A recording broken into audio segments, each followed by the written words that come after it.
Welcome, everybody. Thank you for joining us today, and a special thank you to our esteemed collaborators, the Brazilian Institute of Petroleum and Gas and the Brazil-Texas Chamber of Commerce, for bringing together this diverse and distinguished group of leaders, experts, and stakeholders at such an important moment in the global climate discourse. I'm Rachel Meidl, Deputy Director and Fellow of Energy and Sustainability at Rice University's Baker Institute for Public Policy, Center for Energy Studies. As we convene in advance of COP30, the first COP ever hosted in the Amazon and the first in the Western Hemisphere in well over a decade, we're reminded of the extraordinary significance and responsibility that's resting on Brazil's shoulders, and indeed all of ours. This is a historic opportunity to catalyze sustainability and climate leadership for Brazil, the Americas, and the world. Over the years, the Baker Institute Center for Energy Studies, we've been deeply engaged in the G20 dialogue through the T20 or Think 20 process, which threads directly into the goals and outcomes of COP30. The T20, for those of you that are not familiar with that, it's an official engagement group of the G20 that brings together think tanks and research centers from the G20 member countries. And our work at the Center for Energy Studies addresses the interconnected nature of global policy challenges, and our participation ensures an unbroken link between the strategies that are shaped in the G20 process and the ambitions advanced in COP. And one of those strategies that we're actively exploring is strengthening supply chain resiliency, not just treating it as a logistical necessity, but recognizing it as a fundamental pillar of energy security, economic development, and sustainability. Supply chain resiliency defines how nations cooperate, how they compete, and respond to global disruptions in an increasingly interconnected world. And so our approach is rooted in systems level thinking, recognizing that siloed solutions can't unlock the resilience required for a world facing increasingly complex and multi-layered risks. It is a holistic perspective, and I'll talk more about that in our panel today. It is one that considers not only emissions, but also the broader ecosystem of critical resources, including oil, gas, and minerals, as well as their impacts across entire life cycles. And this is what equips us to address the true scale of climate and sustainability challenges. Such a systems-based and life cycle approach in sustainability and climate discussions is essential. It allows parties to understand the nuanced risks, the trade-offs, and the rebound effects that ripple through economies and societies as rigorous climate action is pursued.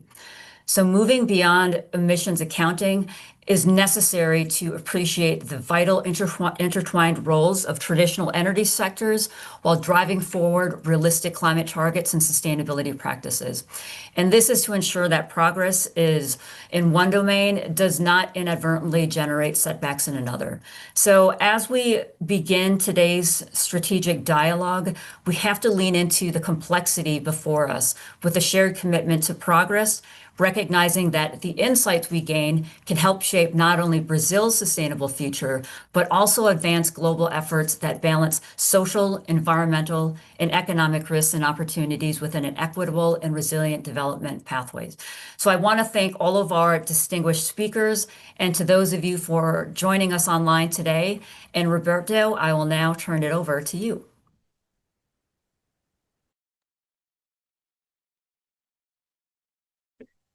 Thank you very much, Rachel. Thank you for the opportunity to be with you and our associated chamber, the Brazil-Texas Chamber of Commerce. It's a pleasure to be with the Baker Institute to discuss such an important issue that is the upcoming COP30 here in Brazil. This COP will take place in the Amazon, but it's not about the Amazon, it's about the whole world, how we have to compromise ourselves with this so important agenda that is to curb emissions and to reduce global warming. I'm very happy that the title for this seminar calls for action, because I think that this is the most important part of this particular COP that we will have in Brazil. The last two COPs were successful. We discussed a lot energy transition in an equitable, just, and balanced way. We also have a broad discussions about how to finance the economy, how to support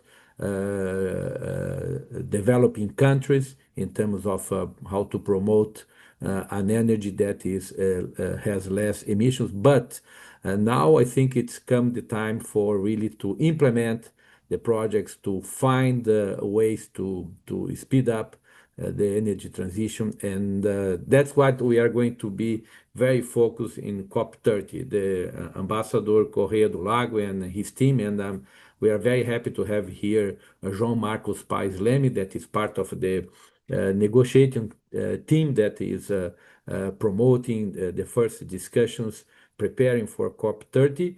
And we have to find a way. We have to have the compromise from different sectors, from the companies. And what I can say about the oil companies, that we are very committed to this agenda. We have been promoting decarbonization all across our supply chain. All the aspects of our industry is being challenged by how to reduce emissions in all the phases. So I think that we have a good start. We need to go maybe further, and the COP30 is going to be an amazing opportunity for us to promote this agenda and to again to make sure that we do that in a balanced way. The problem we still have is that demand is still strong for oil. Every morning, people knock my office looking for oil and gas from transportation sector, from airline companies, shipping industry, petrochemical, and fertilizers, and so forth. So we need to be wise enough to make sure that we, as we do and we reduce the production, we also reduce the demand for this production. Otherwise, we are going to create a big hurdle in a very broad way, worldwide, and including hitting more the developing countries that have no other means for sustain the energy, not using oil and gas. So those are the challenges that we are facing us, and maybe we can have a good discussion today about those points. Thank you very much.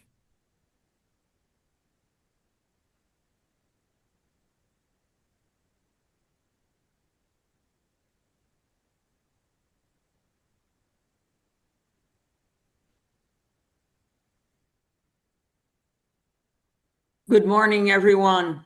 Bom dia a todos e a todas. My name is Carla Lacerda, and I'm president of the Brazil-Texas Chamber of Commerce. It's a pleasure being here today. I would like to thank the Center for Energy Studies at the Baker Institute for partnering with the Brazilian Petroleum Institute of IBP, which was here represented by Roberto, and with BRATECC in promotion of the strategic dialogue about COP30.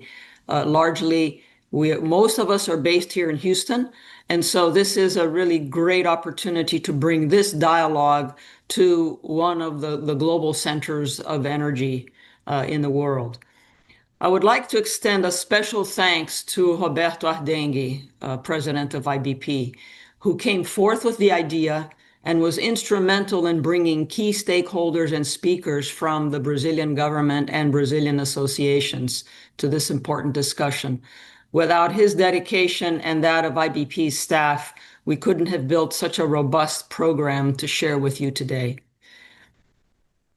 Building on some comments here from my colleagues, Brazil is in the spotlight of leadership at the global stage, from hosting the G20, which was referred to here before, BRICS, and now the COP30 summit in Belém. And another milestone here is that the Paris Agreement have been in place for 10 years. So this is really a good moment to stop and take stock in what has been accomplished so far. And as Roberto has mentioned, really focus on the actionable items going forward. The presidency of this COP, which is led by the Brazilian Foreign Affairs Ministry, has several goals to make that will make this summit very unique. And I take the liberty of maybe mentioning them here, and I know you're going to hear more in the first speaker. So beginning with the call for collaboration and a focus on a multilateral cooperation in a fragmented world. We are in a difficult time. And so there is a real call for action here of goodwill and working in a more collaborative environment. Secondly, it's to build a more open avenue or a more open environment for broader society compared to prior COPs. And this openness is not just for society in general and civil society, but it also includes the private sector. And you're going to hear more about the private sector later on in this program as well, because the private sector has a determining role ultimately in the actions that come out of this summit. Thirdly, the presidency wants to focus on simplifying the objectives in order to get to some of these actionable steps. And finally, I believe the presidency is really realistic in recognizing that there are significant challenges in reaching consensus, but the presidency is ready to face them head on. To date, according to the UN website, approximately 100 countries are scheduled to attend, with 40 heads of state already confirmed. As I understand it, these 100 countries represent about 2/3 of the global emissions, and we may get more updates here later on as well. But perhaps this is a good moment to describe what you will be hearing in the upcoming talk of this webinar. To kick us off, we'll hear directly from a representative from the lead organization, the Ministry of Foreign Affairs, Minister João, on the vision of the presidency regarding the journey until now and the outlook for the summit that is to take place between November 10th and November 21st in Belém. Following that will be a discussion on the background structure of the COPs and what are the critical issues to be addressed with Mr. Arthur Lee.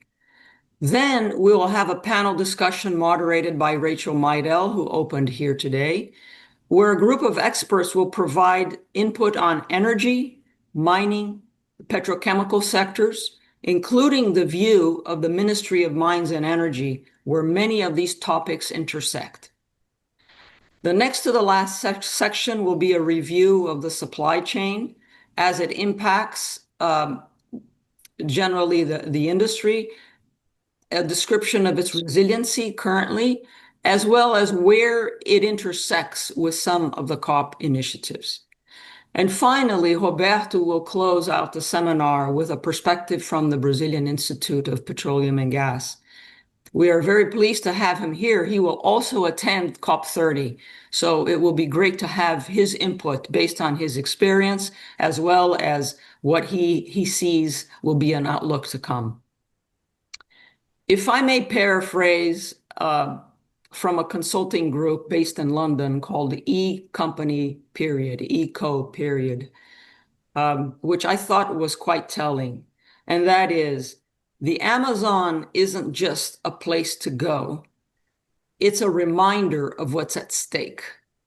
And I interpret this statement as not only from an environmental perspective, but also from the voices of the other stakeholders that will be there and that are committed to be part of this dialogue. With that, I thank you for your attention. We appreciate those accessing this webinar, especially those from Brazil and elsewhere. And I will hand it over now to Francisco Monaldi, Director for the Latin America Energy Program at the Baker Institute, to introduce the first keynote speaker. Thank you very much. Thank you, Carla. It is my pleasure to introduce Minister João Marques Paes Leme, who is the Director of the Department of Energy at the Brazilian Ministry of Foreign Affairs. My name is Francisco Monaldi. I'm the Director of the Latin American Energy Program here at the Baker Institute. Minister Leme is a graduate of the Pontifical Catholic University of Rio de Janeiro and has had a long and distinguished career in the Ministry of Foreign Affairs of Brazil. Most recently, including being the deputy head of the mission of the Embassy of Brazil in the United Kingdom and in the People's Republic of China. Before giving the stage to Minister Leme, I would like to make just a couple of framing comments. First, I wanted to mention that the Brazilian Foreign Ministry has a stellar reputation as one of the best diplomatic corps in the world, and most certainly in our region of Latin America. Itamaraty, as it is known because of the name of the palace in which originally the ministry was located in Rio de Janeiro, has a reputation for professionalism and sophistication, guiding Brazilian foreign policy with long-term objectives. It's more a state policy than just a government policy, what Brazil enacts, which is a rarity in a region characterized by unstable politics and policies. Second, I wanted to emphasize that Brazil is in a unique position to be a global leader in climate policy. On the one hand, it is one of the countries with the greenest power matrix in the world, particularly hydro, but also solar and wind. And in the Amazon forest, it holds a massive, although endangered, carbon sink. On the other hand, it is one of the largest emerging economies with increasing energy demand. As we know, economic growth requires energy, and Brazil will certainly need it. And it also has vast natural resources, in particular, large oil and, to less extent, gas resources, and very importantly, critical mineral, significant reserves and resources of critical mineral. So as a result of all of this, Brazil has tremendous opportunities, but also significant challenges in balancing its energy, economic, and climate policies. So, Minister Leme, we look forward to hearing your perspective and very much hope for the success of the COP30 meeting in Belém in Brazil. The stage is yours. Thank you for joining us. We know this is a very busy time for you and your team, so we really appreciate it. Thank you, Minister Leme. Thank you so much, Francisco. Thank you for the kind words about this institution, the Ministry of Foreign Affairs of Brazil.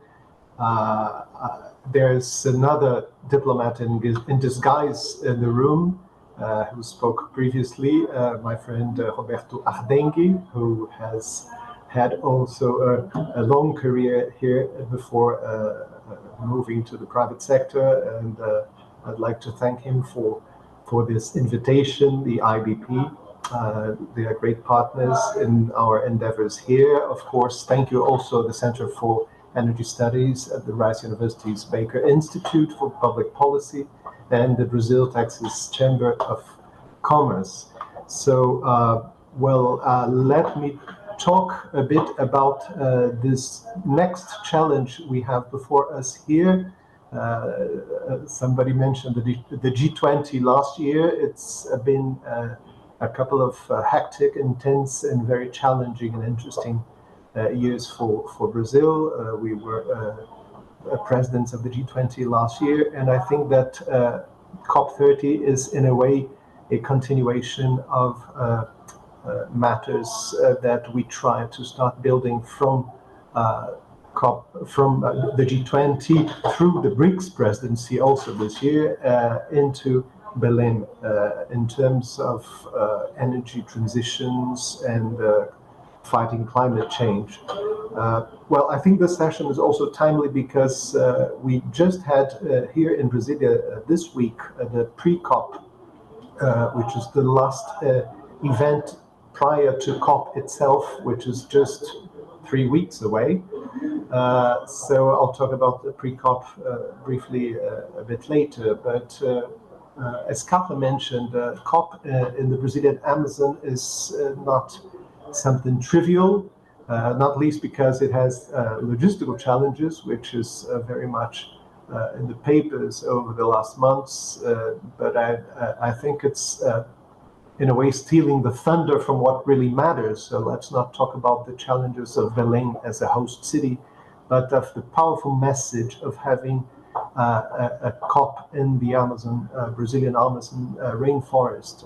The message is powerful because, as Carla beautifully highlighted, quoting someone else, we have a clear picture of what is at stake.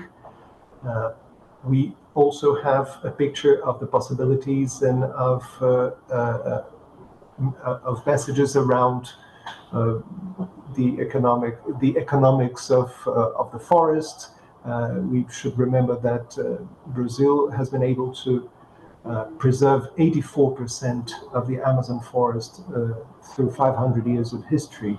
So this is no minor task. I think we talk a lot about deforestation, which has fallen significantly over the last few years, but we also should remember that we have this huge, the biggest rainforest in the world in our territory, and the peoples who live there are mostly responsible for keeping it the way it is, a carbon sink, and also a source of very interesting ideas in terms of sustainability. Well, moving on to COP30, I would like to speak mostly from the perspective of energy at COP30, because negotiation is a different track dealt with by different people. And of course, you may have heard this before, COP30 is being touted as an implementation COP. Of course, there are still things to be negotiated, but most of what had to be negotiated under the Paris Agreement has been negotiated. There are, of course, significant areas in which progress is still necessary, particularly in terms of financing the fight against climate change, financing the energy transition in poor countries. But implementation is a key word, because we have in our hands a sort of a roadmap to work with, which comes from 2 COPs ago, from COP28 in Dubai, in which an important document was subject of consensus, multilateral consensus, which is the first global stocktake of the Paris Agreement. And this document has commitments and goals in terms of energy that no previous COP had produced before. So the idea of COP30 in a way, in an important way, is to use that as our roadmap for implementation. So let me talk a little bit about the idea of mutirão. You probably heard of. Those who speak Portuguese know what it is. It's basically, it could be translated roughly as all hands on deck. People getting together from all walks of life or from everywhere to help accomplish something that requires everybody's cooperation. So we understand that the implementation COP will require this global mutirão of stakeholders coming together to scale up initiatives and solutions in the fight against climate change. And nowhere is this call to action more relevant than the energy sector. As we know, it's a source of 3/4 of emissions globally. So we need, and this is firmly a belief in Brazil and elsewhere around the world, and meetings I've been attending here, Brasilia, Climate Week in New York and elsewhere, the need to accelerate and not question the energy transition as a top priority. So in also the energy sectors where fascinating developments are taking place, although not evenly throughout, and in some cases not fast enough, certainly, but all the same, we have a few examples of how things are moving and moving fast. So going back to the GST, to the global stock take again, the action agenda of COP30 is something that deserves some explanation, because in previous COPs, the action agenda was a space where stakeholders not directly involved in the negotiations, which is the business of countries and their official representatives. The action agenda was the space where other ideas were floated or other initiatives, lobbying would take place for this or that technology or priority. This time around, the presidency decided to sort of organize the action agenda a little bit. So the basis for this organization is exactly the GST, the Global Stocktake, which is our roadmap approved 2 years ago. So the action agenda contains 30 objectives around which there are solutions identified, a number of them in the energy sector, and these solutions are being implemented by stakeholders, by initiatives working together to try to scale up things that exist already, but that don't have scale, or that have been advancing but not at the speed we need to face the big challenge of climate change. So I think this makes a big difference, and I hope it will produce concrete results in the implementation front. But if I can move back to just yesterday, where it was the second day here of the pre-COP in Brasilia, and I think there are two relevant issues for, one of them is an announcement, by the way, on the energy front. The first one I would like to mention was the launch of the annual tracking progress report issued by IRENA, the International Renewables Agency. They do this every year to track progress. I have here the report. If you can see that is fresh from press that it was launched just yesterday. And among the key findings of these report is that renewables grew 15.1% in 2024, more than in 2023. 91% of new energy capacity in 2024 provides cheaper power than new fossil fuel capacity has been able to produce. The only piece of bad news in the report is that deployment continues to be very uneven. Asia, Europe, and North America accounted for 85.4% of installed renewable power capacity. By the way, I'm familiar with the fact that Texas, usually associated, of course, with its long history with the oil industry, is also the clean energy leader in the US, first in both solar and wind. Please correct me if I'm wrong. This may come as a surprise to many, like sometimes people are surprised with Brazil, thinking that we are, like 100 years ago, a coffee producer, and one day they discovered that we also make aircraft. But going back to this report by IRENA and the uneven rollout of renewables, in this session yesterday, the Netherlands, there was a high-ranking Dutch official attending the launch of the report, and he mentioned that, well, I come from a small and rainy country, and today there are more solar panels in the Netherlands than in the whole of Africa. Of course, this is something very revealing and a bit shocking, and the bottom line is that the energy transition is moving forward. Renewables are growing, irrespective of those who may believe it is not, and but efforts need to be made for the transition to be just across the globe. So access to finance and low cost of capital, of course, need to be made available in poorer countries. Well, if I can mention the second thing, and which I called maybe as an announcement, because it is, yesterday also at the pre-COP, we launched a pledge. The action agenda this year won't be exactly the place for pledges like in previous COPs, but this one is supposed to take place at leaders level in the beginning, prior to COP30 in Leme on the 6th and 7th of November. So Based on this report, I promise you I won't show any more booklets on the screen, but this report was issued also yesterday by the International Energy Agency, and it's called Delivering Sustainable Fuels. And this report underpins the pledge that we're launching called Belém ×4, or 4 times, because the idea is to quadruple or to increase fourfold the production and use of sustainable fuels.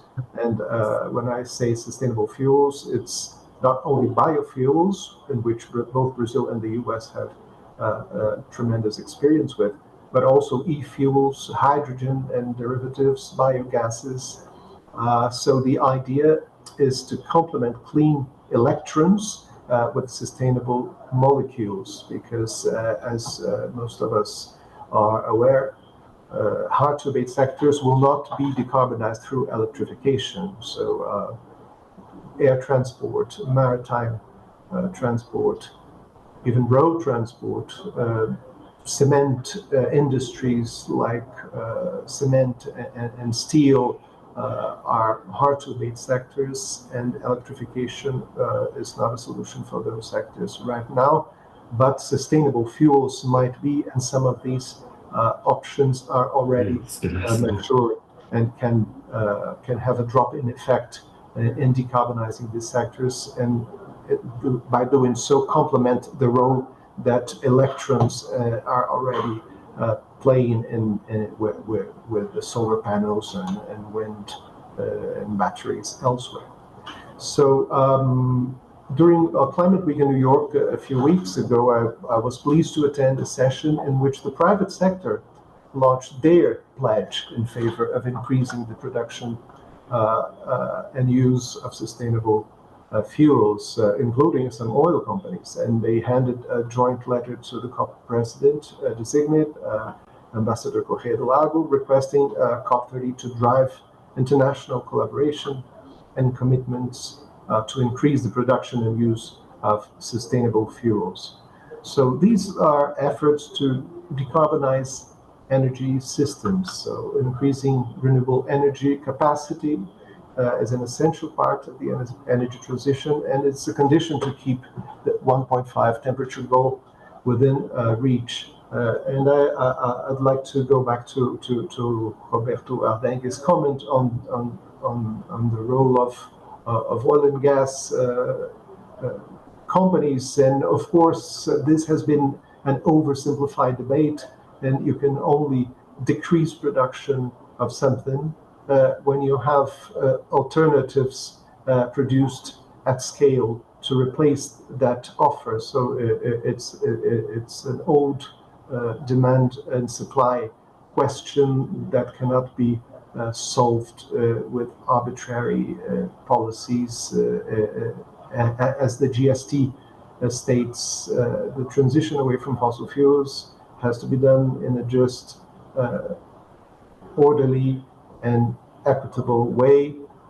So it is a transition. It's not something abrupt, but it's something that has to be done, because if you read the sentence to the end, it says that there should also be relevant action in this crucial decade, and the decade in question is already halfway through. If I may, I'd like to go back to Rachel's opening words and her reference, very timely one, to the issue of carbon accounting, and this is very relevant when we talk about replacing fuels and assessing adequately the carbon footprint of each solution. So one of our actions, of our goals also under the action agenda, is to promote greater convergence in carbon accounting frameworks, because by allowing comparability, carbon accounting plays a critical role in shaping markets and informing policy. I'll give you an example here in Brazil. Some of you may know, it was mentioned already that we have a proud history with renewables, and Brazil is has the cleanest and most renewable economy in the G20 among large economies. We have reached 50% of our overall energy mix as renewable, and 93% of our electricity mix is also renewable. And we have a few homegrown solutions here. Hydropower is, of course, responsible for a large chunk of this, but also biofuels. And our experience with biofuels will be 50 years old next month and will be celebrated, of course. And I'm making this digression when talking about carbon accounting because we have solutions in Brazil that people elsewhere are not familiar with. Those who speak Portuguese might think this is our jabuticaba, which is it's a delicious small black fruit that grows everywhere in Brazil and only in Brazil. So when something is Brazilian only and nobody else knows about, we call it a jabuticaba in an affectionate way, I think.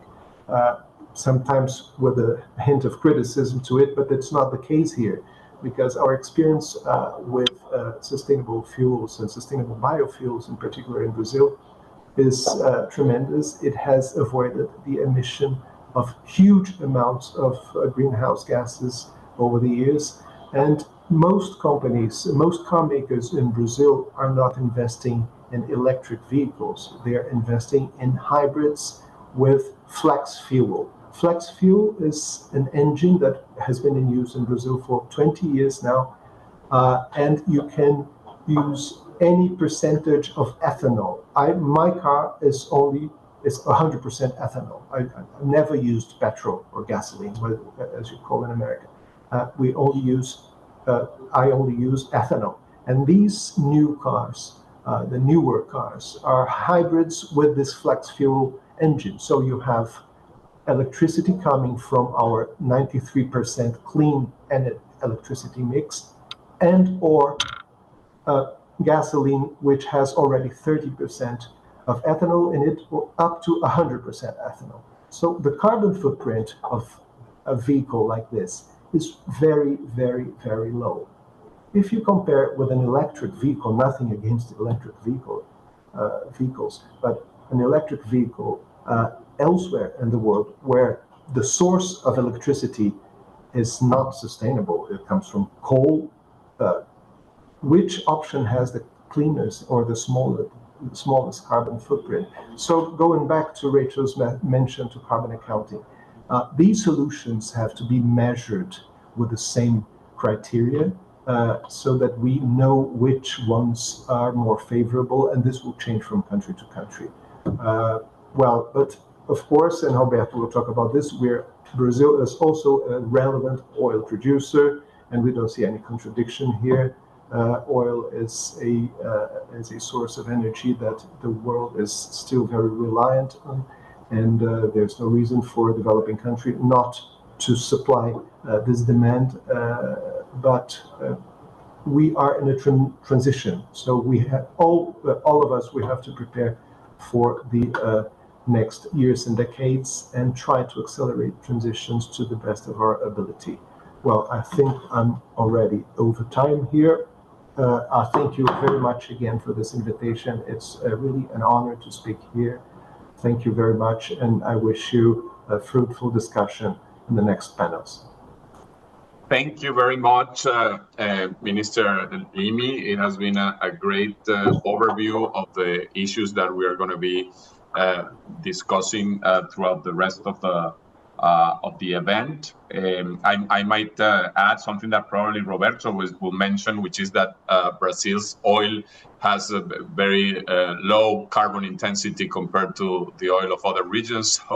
So that's also an advantage. So thank you very much. We know you had a very busy time and busy day. So thank you for starting our event today. And now I give the stage to Carla.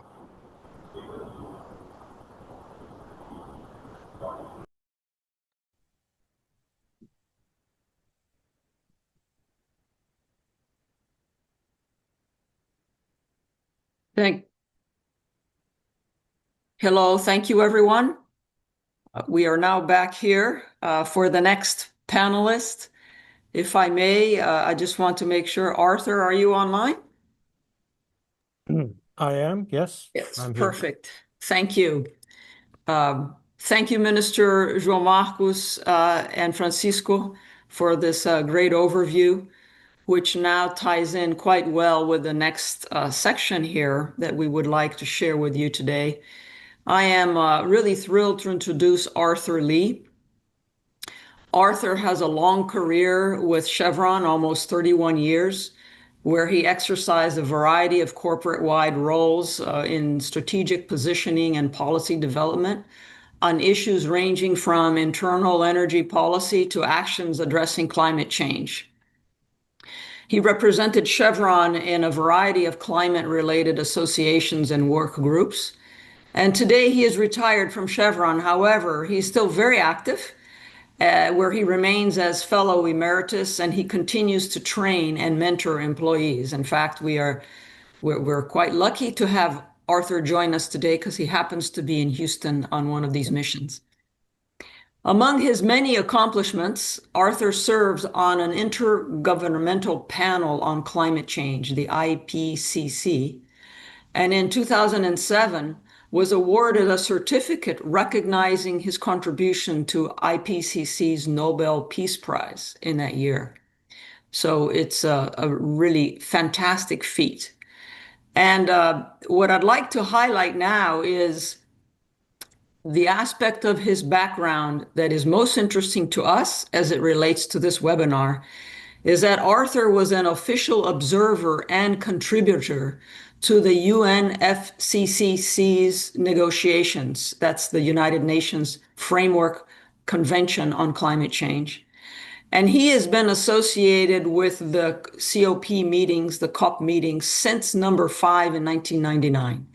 So Arthur has close to 25 years of attending COPs. He has a wealth of experience based on his participation of technical and pre-COP meetings. Many of these were in Bonn, Germany, where the UNFCCC is headquartered. So it's a privilege to have Arthur join us today. Arthur, thank you. I really appreciate you being here. Thank you so much, Carla. Thank you so much for the kind words, really kind welcome introduction. Thank you. Arthur, I think building on what we have heard from Minister João Marcos here earlier today, I'd like to maybe divide the discussion with you into two parts. The beginning will be a little bit on process of how COPs work, because I think many of us don't really understand how COPs work. But then spend the bulk of the time that I have with you on what are some of the critical issues that have been addressed and, as I understand it, remain to be addressed, because reaching a conclusion is always a complex process. Yeah, absolutely. Thank you. So beginning a bit with process, Brazil has a presidency role this year with a summit in the heart of the Amazon. I think we learned a little bit more from the former speaker. The choice of location of the Amazon was a very bold and courageous decision, because it brings the realism of coexistence, right? Coexistence of environmental protection with economic development and social responsibility. And as Minister João Marcos also mentioned, that Brazil has now a deliberate focus on multilateralism, the global mutirão that he referred to. So in terms of process, there's sort of two questions that I have for you. The first one is, how would you describe the role of the presidency of a COP and the importance of affecting the dialogue and the outcome of negotiations? And how is the decision-making conducted in these summits? Great. Thank you. Again, thank you so much for inviting me, Carla and others, Francisco, Rachel, and Benigna also, who's in the audience. Thank you so much for that. I have been going to the COPs for quite a long time, and when it's first broached to me, Arthur Lee, You seem to know about air pollution. Find out for us what it is that greenhouse gas is all about. Just what is it? Now, keep in mind, this was around 1998, 1999. So many of us in the industry really didn't know what this was. And just becoming aware, at least for me, myself, really was just becoming aware. There are others who might have known a little bit more than I do. But the process itself, I had to learn over the years as well. It's not as if I'd learned everything in the first COP. Actually, far from it. It continues to hold some surprises for me each time I went. So at COP5 that was in Bonn, the seat of the UNFCCC now, the Secretariat, where they literally have their offices. COP5 Bonn, it was a small COP. It was a really small COP, only I think maybe even less than 10,000 people. Certainly, maybe significantly less. The process was it seems chaotic at first, but I find that as I learn over the years, the COP presidency really has two very significant roles. One is that it has to work well with the Secretariat to organize the physical facilities and the transportation, most importantly, the transportation between the hotel accommodations or wherever people are staying to the what's eventually now called the blue zone. Okay, in the very beginning there was no blue or green zone. Okay, the COP5 it was just one place, one zone, but the blue zone now, the transportation has to be done well, and the accommodations have to be plentiful and hopefully lower cost, so that NGOs and people can afford to come to the COPs. So that's one role for the presidency. They must do this well, because if people cannot get together, especially the negotiators, then they will not have a chance to be able to negotiate well, especially well into the night and well overnight into the mornings, as often happens in the even in the first week where the technical specialists, the technical professionals like myself observing would stay late overnight, but also in the second week, most importantly, when the ministers, the ministerial level, such as Minister Leme here that we just heard from, he would be the one staying up all night in the second week, the last day or two, or even the third day overtime, to get those differences in issues to be bridged, have bridging proposals ready for everyone, and be able to come up with a package of decisions. So that points to the significance of what Francisco Monaldi said in the very beginning. He said, he praised the strength and the skill, the professionalism, after all, of the diplomatic corps of Brazil. This is where the diplomatic corps will shine, and they have to shine, because their mediation skills will come through in this second week. Now, a lot of people misunderstand the role of the presidency. Some have criticized in the past a couple of COPs, such as in Baku and also in the UAE, that, the president is a former executive of an oil and gas company, national oil and gas company. Actually, far from it. Those two roles, what I just said, is most important. Arthur. Okay, anyway. Yeah. Sorry, may I interrupt? Could you raise the volume a little bit on your, because people are having a bit harder time just. I'm sorry. Or maybe get closer to your. Okay, let me do this. Your microphone. I actually changed to my headphones. Can you hear me this way? Excellent. That okay. came My better. headset is not be working well. Sorry about that. Mm-hmm. So I hope that I hope you were able to catch that. We did. Yes, yeah. We did. Okay, good, very good. Okay, so it's really the skills of the diplomats now will be very important to mediate, and it's a total misunderstanding that many NGOs have and many first timers have, that that the president, if he or she comes from a national oil and gas company, somehow they will be very biased. Actually, far from that. The presidency's role is to make sure working well with the UN Secretariat to be able to have very good facilities for negotiations and transportation so that people get back and forth, especially overnight and all that.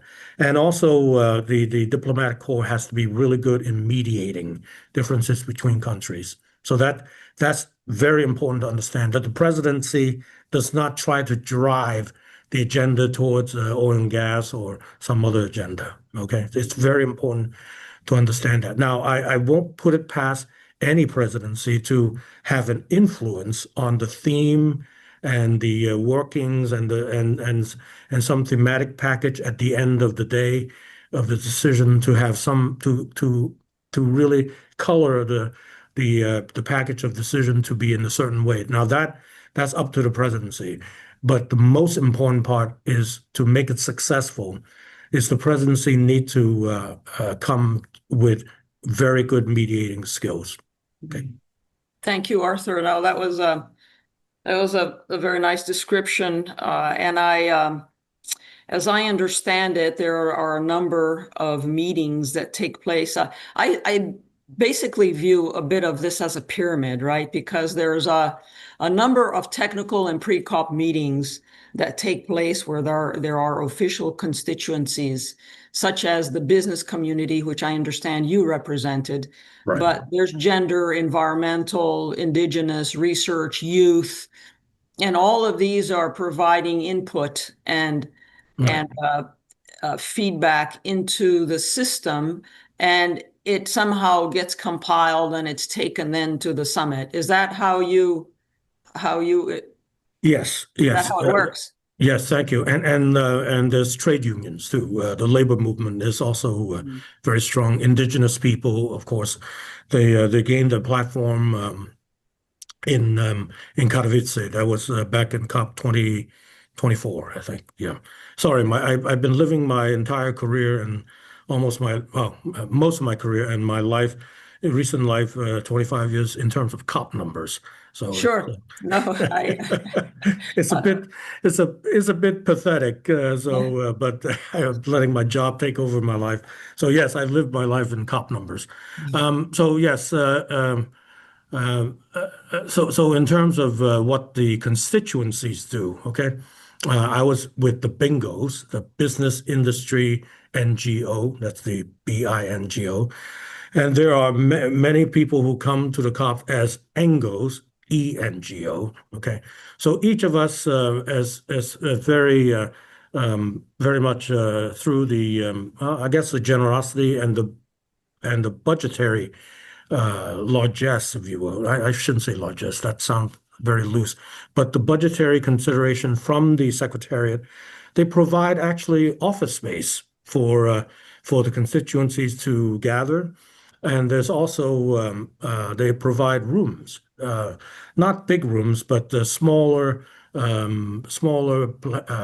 plenary rooms, maybe that can seat about 50 people, 60 people, that you can gather each morning or afternoon, if you wish, to organize yourselves so that you can then present and coordinate statements that you can then present to the plenary. Okay, whichever plenary that is for that track of negotiations. I don't want to get too much into details, but when you get into a COP, you actually are not in just one set of negotiations.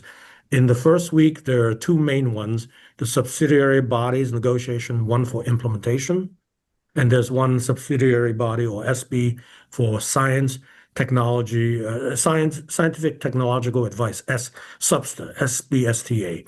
So that's how people like me talk. SBI, SBSTA. So those two in the first week, those are the negotiations for people like me at my level, the professional, the technocrats, if you will, who would set up the negotiations and then set up the text for the second week. For the ministers. That's what we call the political level of negotiations. So during these 2 weeks, the constituents, the NGOs, the BINGOs, etc., we all gather depending on each constituency, every morning or every other morning to coordinate statements and coordinate things that we need to do to, in some ways, to advocate, advocate to the different co-chairs of the process. And to the extent that people do more lobbying, would talk to their own national delegations, a national delegation, EU or the small island developing states, or the G77 group of 77 countries plus China. G77 plus China is the largest negotiating bloc, for example. So yes, so the constituencies do have a very strong role to play, and then there's always an official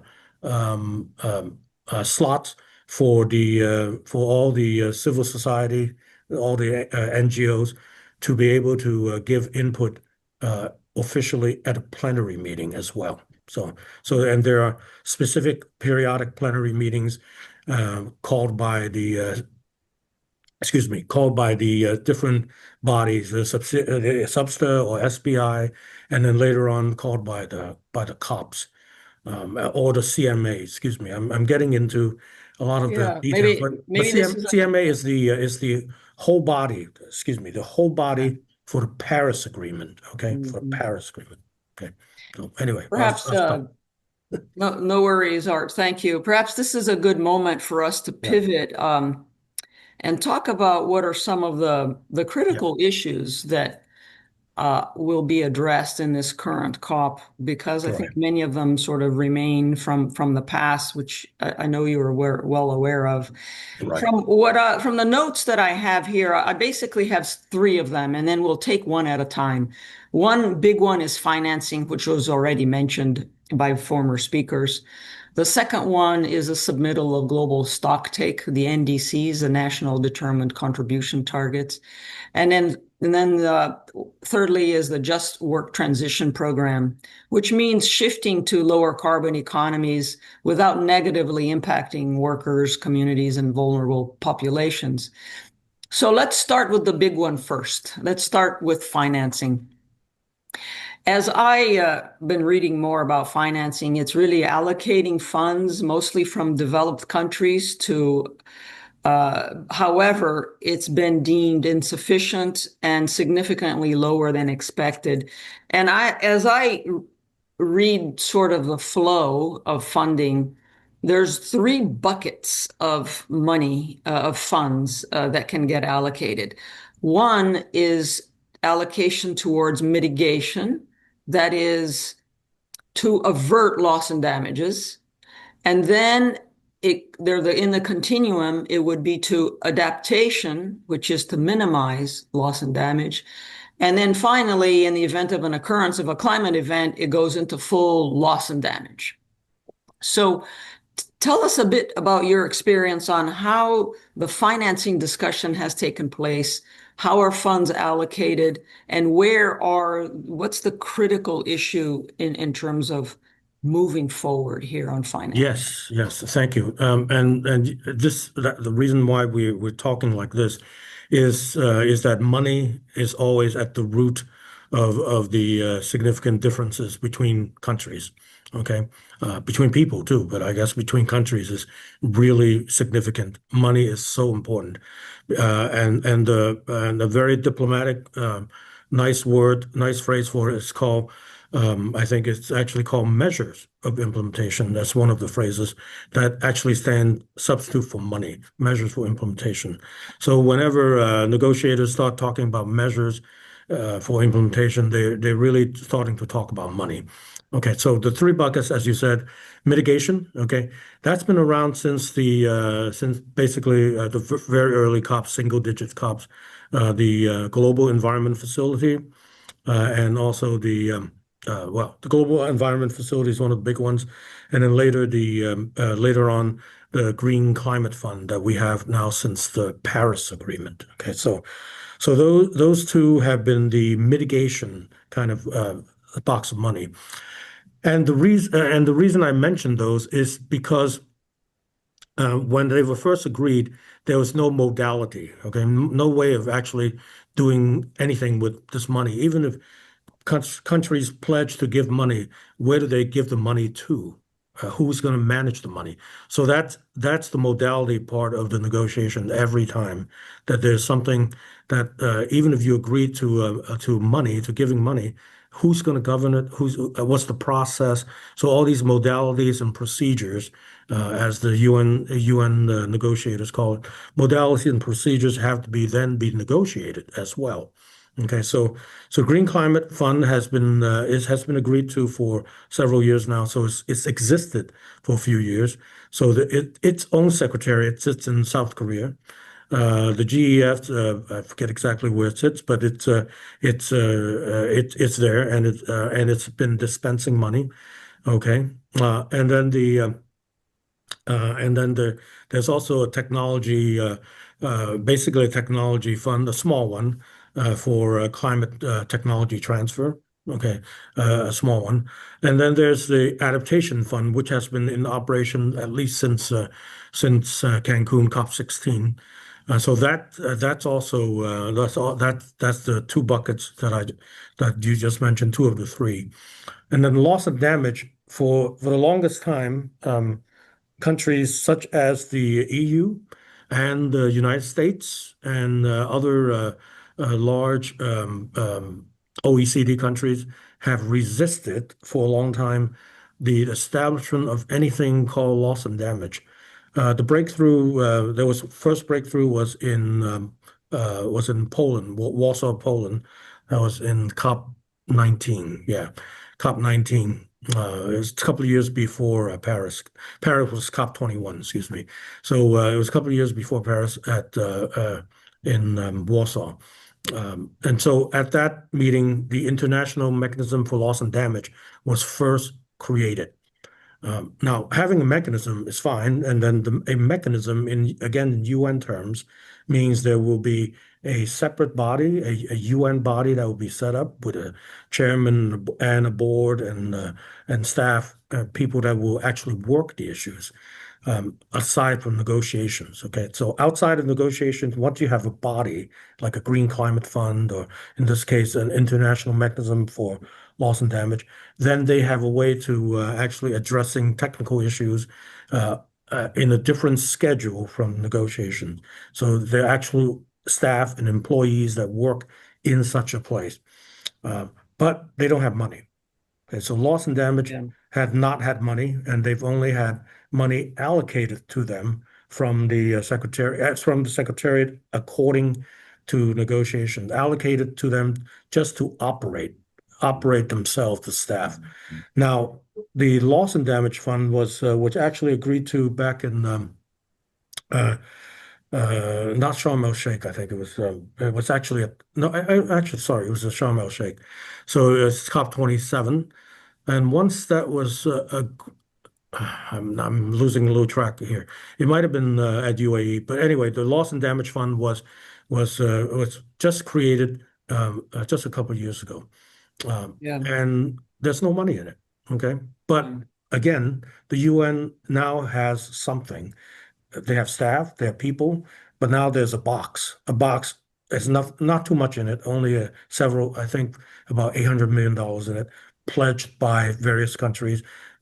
One of the first countries to pledge it was Germany and the EU, and then Norway.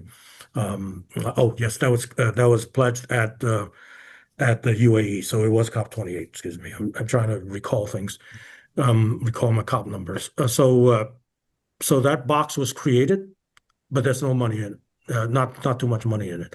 So that then became the crux of the negotiation for the next COPs. Okay. Now, aside from that, there's another. Sorry, Arthur, we have several other things to cover here. But let me just finish this one point. The long-term finance goal, that's a very important point as well. That was negotiated at the last COP at Baku at $300 billion. That was the minimum. Okay, that was the minimum that they started with negotiation and stayed at the minimum level. So that I want to make sure that's put into the discussion, $300 billion. But then there was no further progress as the subsidiary body negotiations and bond back in June. There was no further progress from that. It's still $300 billion. Okay, so that's Per year. Sorry, per year. Sorry, I yeah. should have said given the unit per year. Yes. Okay, thank you. I appreciate that. Certainly, that's going to be a big part of the discussion coming up here this year in how to establish mechanisms for funding. Yeah. Let's move on to the next big item, which is submittal of the global stocktake, the NDCs. I know there are some broad objectives of these ultimate objectives relative to or broader goals ultimate to energy.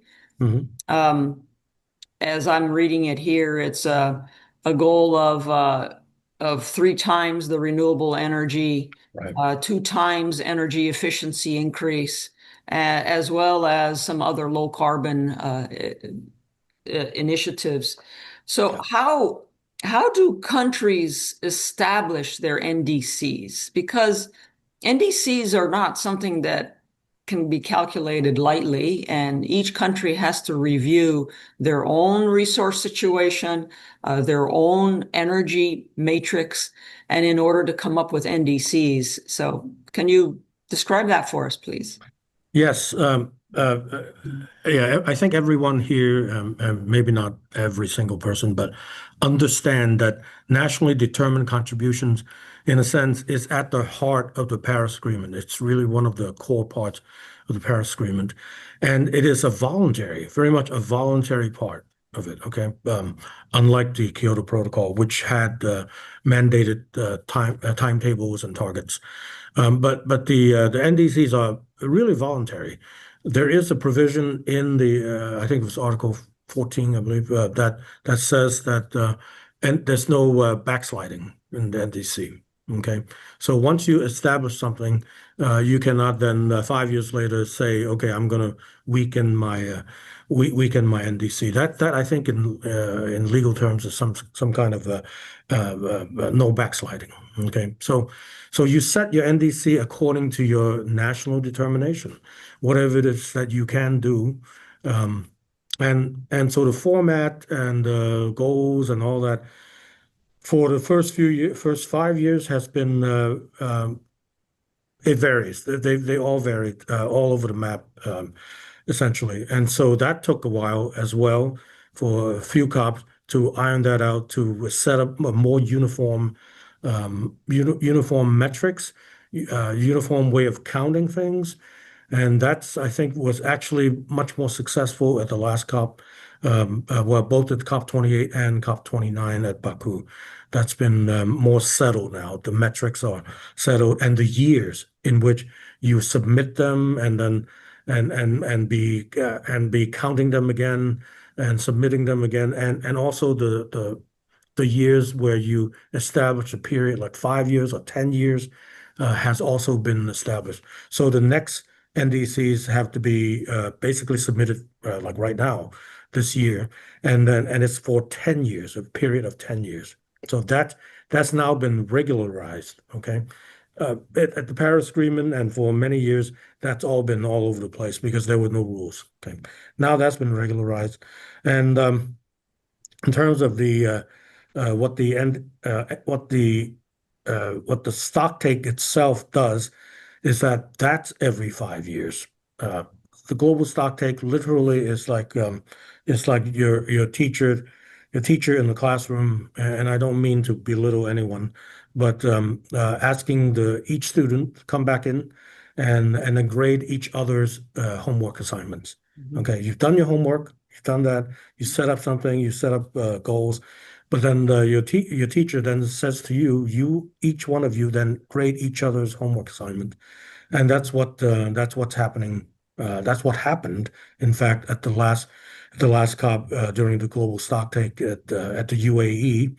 But then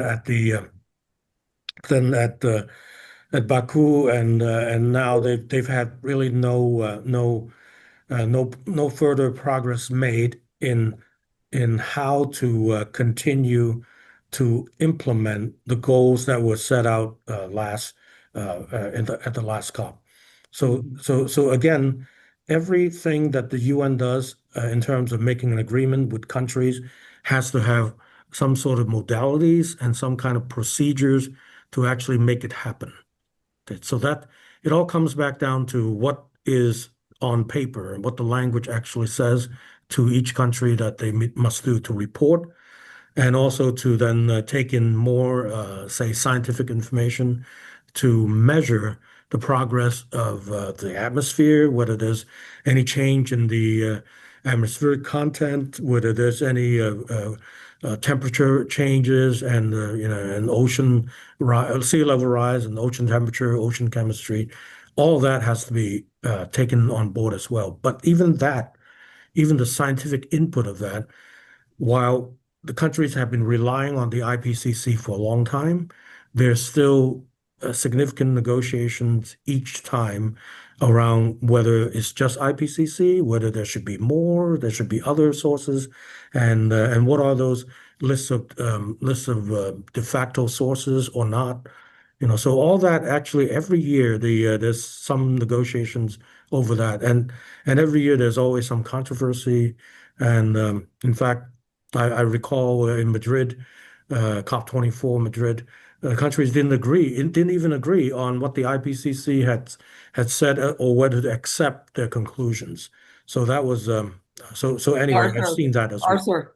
Arthur, I'm sorry to interrupt, but there are two really important questions that I think the audience has as remaining. Okay. And one of them is, what is the role of the private sector in these discussions? And the second one is, how does China position itself in this dialogue? So we have about 3 more minutes here. So if you could I'll be very brief. Address those two things, please. Yeah, I'll be very brief. The private sector has a couple of roles. I mentioned already, we always form a bingo, and we actually have direct interventions at the plenaries. But the green zone that I mentioned earlier, as I said early on, the COPs were very small. There was no two-zone. It's not a two-zone process. Now it's a big blue zone and a huge green zone.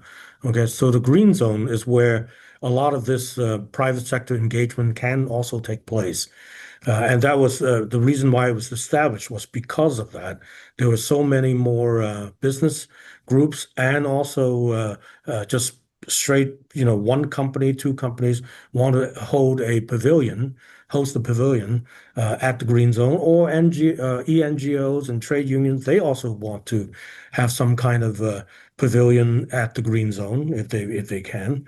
Okay. Now inside the blue zone, you can also have a few pavilions too, but I'll leave that aside. But in the green zone, that's where a lot of companies, a lot of association business groups, they put up elaborate displays, almost like a industry, oil and gas industry trade show, or any kind of industry trade show, for computer industry or for oil and gas or whoever. So it's becoming much more of a trade show atmosphere in the green zone. So that's where companies do engage, and where the negotiators, if they have time, and oftentimes they don't, but if they do have time and can go through the green zone and appreciate some of the things that companies and other advocates have brought to them, then they can stop and just talk to anybody. I've been a member of a business group called IPECA, part of the petroleum industry. We had a small, a stand. We weren't too elaborate, but I've staffed it myself too. I just don't go. I go watch the negotiations. Also, that's my expertise. But I also have staffed trade show booths too, just like any business guy. So I've done that too. Just stand there and talk to anyone who comes by and talk about things, And Arthur, 1 minute. Yeah. China, right. 1 minute. China has certainly announced a goal by Xi Jinping himself. So that was good. I think it was 17%, something like that, by 2030. Don't quote me. I don't quite remember, but it is by many accounts is quite underwhelming by many observers. Now, I'm not putting myself necessarily into that camp, but I'm just reporting it. It's China probably did whatever it thinks it can do, and certainly what it thinks it will already be able to achieve. Okay, so many countries do that. They set up a target that they know that they're already on the way to get there. So yes, so I think that's where China's heading towards that level of reduction already. And of course, China has shown very clearly, very transparently is industrial strategy fairly coordinated in the future to be able to be a significant player, if not a dominant player in the renewable energy area. So I can just see that happening right now. Thank you, Arthur. Sure. Well, thank you so much. I really appreciate all of your observations and discussions from your experience in working COPs. We are concluding our panel discussion here right now.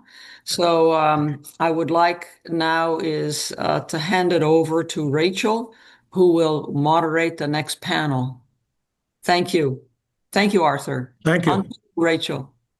Thank you, Carla, and thank you, Arthur. That was really fascinating. Appreciate your insights. And so if the panelists could turn on their cameras, and I want to, again, welcome everybody for participating in this, our distinguished panel of experts, and then also those of you joining online. We will be taking questions. You can drop those into the Q&A throughout, and we will try to get to those as we proceed through the panel. But I want to set the stage a bit before we begin this, and talk about some of how we frame sustainability. But first, let me just briefly introduce the panelists. They'll provide more on the background. We don't have information on their bios online, but they can certainly expound on their backgrounds. But today we have with us João Odegaard Hansen. He is the Senior Vice President, Energy Solutions at Rystad Energy. We have Isadora Santiago Rodrigues from the Ministry of Mines and Energy in Brazil. We have Julio Cesar Nire, Director of Mining Affairs at the Brazilian Mining Association, and Claudia Schaefer, Global Energy Climate Change and Latin American Energy Director at Dow. So I really appreciate you all being here today. In just a moment, they'll be providing brief opening remarks. The goal of this session is to discuss the challenges and opportunities ahead, putting Brazil's unique leadership and bridging role at the heart of the conversation, and framing the COP30 not merely as a climate negotiation, but as a turning point or a catalyst for sustainable strategy. So it's important that we examine these complexities openly, that we seek realistic and just solutions, and that's going to ultimately chart paths to sustainable futures that are aligned with both the local context and the global priorities. Certainly achieving progress on climate actions is a central focus of COP. It's also important to acknowledge the link to the broader dimensions of sustainability. And so, Kevin, if you want to start my slides, I just have a few slides here that is going to talk about sustainability as more of a systems level thinking, understanding the broader dimensions, because that is really the interconnection of economic prosperity, social equity, and the preservation of natural resources. And so I want to frame this discussion as that. And most people understand sustainability to be the intersection of these three pillars, right? People, planet, and profit. And so this is a very simple depiction of the three foundational pillars of sustainability. And the next slide talks about sustainability as more multi-dimensional. And I know this looks very complicated and wordy, and that's because it is. Sustainability is very multifaceted. It is deeply interconnected between the economic, social, environmental dimensions. It really is about understanding the risks, the trade-offs, the unintended consequences. And we look at this from a life cycle perspective across globally complex supply chains. And it involves trade-offs. And oftentimes these trade-offs are politically unpopular or hidden from view, really. So system sustainability, when we look at this broadly, it really requires evaluating impacts and opportunities across the life cycles from cradle to grave, or cradle to cradle, as we call it now in a circular economy. And it's not just looking at one stage or within one impact category. The focus of many sustainability conversations today and many of the efforts across different segments of society, from the local level to global, is focused on climate emissions. And that is okay, but we also have to understand the broader picture. Because if we just optimize one individual piece, it certainly has ripple effects across others, and creates vulnerabilities where we shift risks elsewhere in the system. So we have to keep in mind that everything, every human activity, whether that's producing goods, deploying new technologies, or simply existing, it consumes resources, it generates emissions, and it affects natural cycles and social systems. So the goal is not eliminating impacts, but smarter management of them across scales and contexts through honest assessment of who bears the burden, who reaps the benefits, and then understanding how decisions affect communities, how they affect markets and ecosystems across time and over time. And this is what leads to long-term systems balance and profit growth. Sustainability and energy transitions are not a one-size-fits-all solution. So, and the next slide is also a very busy slide here, but it is important to understand that, again, the complexity of sustainability. Emissions accounting does not define sustainability. It is not just about reducing emissions or ESG-driven optics. It entails balancing the three dimensions in a way that is realistic, scalable, and context-specific. And so if you see the arrows at the bottom of the slide here, those are all about emissions, right? The scope 1, 2, 3, and scope 4 emissions, avoided emissions. And that is the focus of the COP agenda, are climate change and emissions. However, sustainability, it's in all of the above, as depicted in the cloud clusters that you see there. If you just take a look at the E cloud, that is like the environment cloud. These are all the non-GHG related environmental considerations. So sustainability lies not in those impractical efforts at eliminating impacts, but in minimizing and balancing those risks, while also maintaining the economic viability, ensuring that the burdens and benefits of progress are shared rather than shifted, and recognizing that there's going to be trade-offs. That is inevitable. And in the next slide, you'll see what I call the sustainability blind spot, the carbon tunnel visions. When we have climate discussions that are narrow in focus, it causes carbon tunnel vision and creates these blind spots that ignore many of the currently unquantified, but equally important issues like poverty and social equity, waste management, biodiversity, things like that.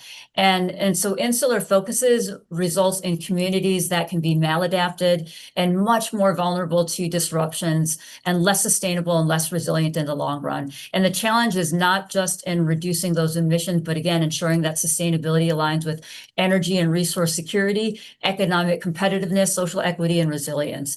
And this last slide here, in the context of the COP30, and as we move to our panel, I want to bridge COP's mission with that of the UN Sustainable Development Goals. And I know we're all familiar with those. These are the 17 notable and aspirational goals, the blueprint for a sustainable future. And this is where it becomes very complex, because when you start asking questions around how do these 17 goals interact, does one take priority over the other? You know, how do we balance these with each other, and how do we balance them across geographies, and who decides? And this is where the COP discussions and sustainability become very complicated, because these conversations are predominantly being led by developed economies. So from this lens, sustainability is a very complicated and multifaceted topic. And you'll see some of these complexities as we move into the panel discussion. So I want to turn it over to the panelists now, who will give about 5 to 7 minutes opening remarks. And João, the floor is yours. And I know that you are sharing your screen, so I will turn it over to you. And again, for the audience out there, know that you can submit questions in the Q&A. Thank you. Thank you very much, Rachel, for that introduction, and thanks for inviting us to be part of this panel. So I'm representing Rystad Energy. We're an energy market research firm doing asset level types of research on the whole global energy market. So what we're interested in is to understand how the market is developing, and I'm particularly interested in the long term, as I'm responsible for the team working on the long-term energy systems modeling. So what I wanted to spend my 5 minutes on is really on how countries are progressing on decarbonization. How do we measure that type of progress? I'm going to introduce you to what we call the 3 tasks of the energy transition. So hopefully you can remember that after my introduction here. I'm going to give you a short update on the NDCs. If you look at all the NDCs to date, where is that taking us? And finally, we're going to track these decarbonization in different countries with what we have developed as a decarbonization index. But before going into all of this, it's important to understand the current sort of situation in the energy markets. So when you look at the market sentiment, there are basically 3 main factors that you need to understand that, call it like, humans can impact. It's technology, economics, and policy. So first, when it comes to technology, there's a lot of innovation going on. In batteries, we hear of different battery chemistries. Electrotechs are really growing fast in terms of electric vehicles, electric ferries, e-boats, heat pumps, etc. And not least also artificial intelligence, AI. Of course, driving increasing electricity demand in the United States, but also think of how AI can actually impact the energy system itself. But then on the second element here on economics, there are some headwinds, right? We have the macroeconomic environment with high interest rates really hurting some of these clean tech projects, even though some of them are moving forward very quickly. So we have some high-level trends here, and that's basically that we see on the electrons that the green electrons are to a larger extent now outcompeting brown electrons. We see a shift from electrons becoming more competitive compared to molecules, but we still see that molecules that are brown are still cheaper than the green ones. So that's the very, very high level. And then we have the policy side. And of course, there's some kind of policy, climate policy fatigue. We can see it in the United States, but also elsewhere. So this is important to keep in mind. There's an increasing and sustained focus on energy security, which has been a key concern in many countries, at least in Europe, after Russia's invasion of Ukraine. And then we have the competitive element, which is to a large extent captured in China's dominance in the clean tech manufacturing. So when we look at sort of where the energy policies and the climate policies are today, we can think of this energy pyramid. And it's similar to this energy trilemma, but it's more focused as a hierarchy of needs, where you have the most basic needs on the bottom of the pyramid. In addition, what we have done is that we have added one more element, which is the sovereign energy part. And sovereign energy here is meant to capture this competitiveness angle, this search for employment and investments, and this is the energy pyramid as we see it right now, where reliable, affordable energy is the key priorities for policymakers. Sovereign energy has become very important, and now maybe a change from a year ago or 2 years ago, sustainable energy is on the top of this pyramid. So when we put all this together, all these, I call them the nature versus nurture. So the nurture, all the things that you can do something with, which we talked about. We also have the nature part, right, impacting the energy system, which we're not going to talk about today. But basically, where are the natural resources located, and also weather and climate. But all of these are impacting what we call the 3 tasks of the energy transition. The first task of the energy transition is to basically clean up the power sector. And this is an area where we made a lot of progress. Solar continues to over-deliver. And we actually seen, if you look at all countries that have been successful in decarbonizing, the power sector typically makes up like 50 to 70% of that emissions reduction. Then you have the second tasks of the energy transition, that's electrification. That's where we have electric vehicles, heat pumps, and also some quite fast deployment of technologies. And then you have the third tasks, and that basically everything else. And that's perhaps where we've seen a little bit of a slowdown recently when it comes to hydrogen, just to give one example. So now, let's try to bring this back in the discussion of the NDCs. So let's estimate. So what we have done is that we have looked at all the submissions of the NDCs. Currently, to date, there are 60 countries that have submitted their third NDC, and that covers about 30% of global emissions. China has communicated it, but it's not really submitted yet. But we have also estimated what that means in these three tasks of the energy transition that you can see here. So basically, what we're seeing is that the first task can deliver about 50% of the emissions reductions that you need from today to 2035, and that's with deployment of solar, wind, and batteries. Of course, you need to handle some issues when it comes to permitting, when it comes to saturation barriers with low capturing rates, etc. But it's an area where there's a lot of progress happening. Then you have the second task, which can contribute another 40%. So basically, solving task 1 and 2 here can give you 90% of the emissions reductions that you need to 2035.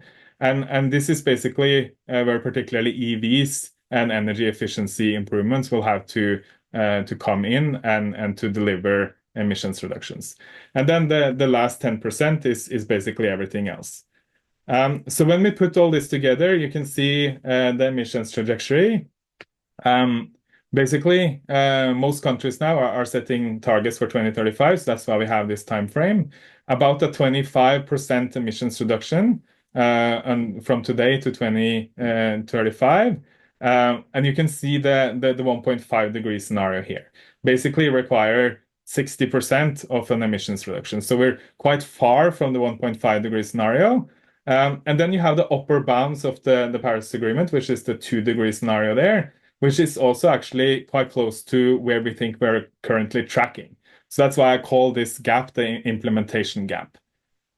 So basically, we are not looking to, or we don't think we're actually on track to deliver on these NDCs, but tackling these three tasks, and particularly task 1 and 2, can turn that ship around. So finally, just to look at the state of decarbonization. So currently, globally, we have a decarbonization index, which is based on these three tasks of the energy transition. So decarbonize the power sector. So how large the non-fossil part of the energy electricity system is. Then, secondly, how important are electrons in your economy? And then secondly, how good are you in implementing the clean fuels? So what we're seeing, and of course then 100% means that you're 100% decarbonized, and no countries are there yet. Some countries are in the 60 to 70% range, which is pretty good. But then we have the global average, which is around 23%. When we start looking into different regions, there's some interesting dynamics going on. Of course, you can see the Middle East and Africa being at the bottom here of this decarbonization, but you see quite strong growth taking place in Europe and Asia. And if you're looking at why is this happening, we actually find that 8 out of the 10 countries that are leading on the non-fossil energy electricity are in Europe, with some interesting exceptions for Brazil. And then you see actually that 8 out of the 10 countries that are leading on electrification are in Asia. And that was a big surprise to me when we saw how these countries now are really doubling down on electrification. And then just to end here in my presentation, I want to end on this top note here with why South America is actually leading this whole progress towards decarbonization. And there's one good reason for that, and that is Brazil. Brazil has been is of course doing very well when it comes to non-fossil electricity production, but also in all the bio fuel production is bringing it up to one of the top 5 leading countries in this decarbonization index. So to have COP in Brazil this year makes a lot of sense, and Brazil has a lot to share with the rest of the world when it comes to decarbonization. Thank you, João. We appreciate that. And now we are going to turn it over to Isadora from the Ministry of Mines and Energy. You have about 7 minutes for your opening remarks. Good morning, everyone joining us from Brazil, the US, and around the world. I would like to begin by sincerely thanking the Baker Institute Center for Energy Studies, the Brazilian Institute of Petroleum and Gas, and the Brazil-Texas Chamber of Commerce for organizing this important dialogue. I'm very pleased to speak to you today in this webinar in the final month on the ramp-up to COP30. There will surely be a landmark moment for Brazil, the Amazon region, and hopefully the world. In just a few days, the city of Belém, at the heart of the Amazon, will welcome the global community to turn climate ambition into real transformation. Over the past COPs and since the Paris Agreement, we have seen extraordinary progress. But still, the latest global stocktake leaves no doubt to all of us. We must move faster and we must move together. Brazil's intention is that COP30 represents a turning point when commitments become coordinated actions and words are replaced by measurable results. President Lula's idea is that this COP can be a call of collective mobilization, a mutirão, as we say here in Brazil, and as Minister João Marcos mentioned earlier. It is an action where government, civil society, indigenous people, traditional communities, academia, and the private sector join forces to bring about concrete results. Because in a world facing multiple crises, environmental, social, and economic, only collaboration can lead us to a just and inclusive energy transition. Brazil comes to COP30 with a clear vision to make the energy transition a vehicle for sustainable development, inclusion, and prosperity. But let me speak a little bit about how we at the Ministry of the Mines and Energy are working since 2023 to make this unescapable energy transition an instrument of social, technological, and environmental transformation. In the preparation for this COP, MME have been working hard with our partners at the G20 to create common grounds to facilitate consensus on the energy transition that sits at the core of COP30. As Minister Alexandre Silveira likes to emphasize, we need an energy transition that is just, inclusive, and balanced, one that takes into consideration the characteristics of each country, leaves no one behind, and does not hold back on technologies that are available and affordable to the countries of the Global South. At the G20 Energy Transitions meeting held last year in Brazil, members' countries reached key agreements to accelerate the global energy transition. A joint declaration was adopted, reaffirming the commitments made at COP28, especially the goal of tripling global renewable energy capacity by 2030 and doubling the rate of improvement in energy efficiency within the same period. The meeting also marked the launch of the Global Coalition for Energy Planning, the GCEP, a platform designed to foster cooperation, knowledge exchange, and investment in clear energy technologies among G20 members and partners. Concrete measures were defined to achieve these goals, including the expansion of power grids and strengthening of energy storage infrastructure and the assurance of universal access to clean cooking solutions by 2030. In addition, under Brazil's G20 leadership, the principles for just and inclusive energy transition were launched and endorsed by the Energy Transition Working Groups.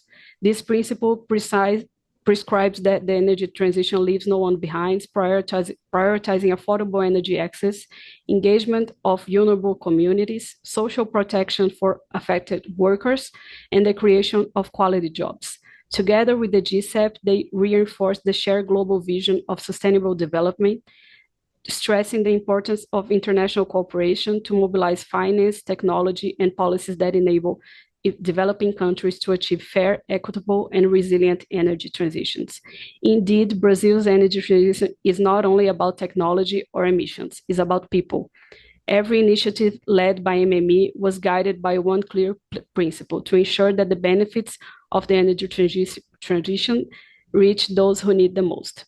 We believe that clean energy must also be inclusive energy, a source of dignity, opportunity, and national strength. This is why our national programs, such as Gas for the People, the Social Electricity Tariff, Amazon Energy Program, and Fuel of the Future Program, combine environmental ambition with social justice. Now, for COP30, MME is proposing 7 acceleration plans that represents the foundation of Brazil's contribution to global decarbonization.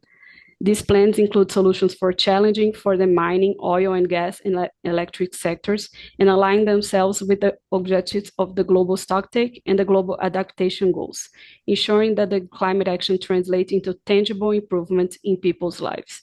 Just a final note on a very significant sector that is very close to our hearts here in Brazil, a sector that has long been part of Brazil's clean energy identity. As we mark 50 years of the Pro-Álcool program, celebrated on November 14, we reaffirm that biofuels are not competitors of food production, but partners in building a sustainable future. At COP30, Brazil's biofuel industry will challenge once again the outdated notion of food versus fuel. At Leme, we will show that agricultural innovation, circular production system, and regional integration can generate both food security and energy security at the same time. Throughout bioethanol, biodiesel, biogas, and SAF, Brazil is offering the world a model where rural development, climate action, and energy sovereignty reinforce one another. This is what a just transition looks like in practice, a transition that empowers farmers, reduce emission, and strengthen local economies. The world does not need more speeches and pledges. It needs a shared purpose. Together, we can build an energy transition that is truly just, inclusive, balanced, and irreversible. Brazil stands ready to lead, not by imposing, but by inspiring, not by competing, but by collaborating, not by preaching, but by acting. Thank you all very much. Thank you, Isadora. And Julio.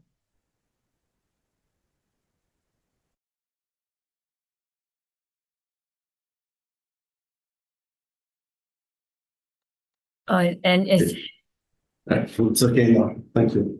Thank you. Thank you all for the invitation to grant to participate on this panel. We have this opportunity, and we think it's very good for us to show what Mine is doing by the COP30. We in BRAM, right, we know since the beginning that COP30 in Berlin is very symbolic, right? Because it is in Amazon, right? A place that we have to show to the world. And we believe in IBRAM that the discussion about Amazon has to include the people who live there. And we made in Berlin, we have already done 3 conferences on the new economies in Amazon. It was held in Berlin in 3 different years.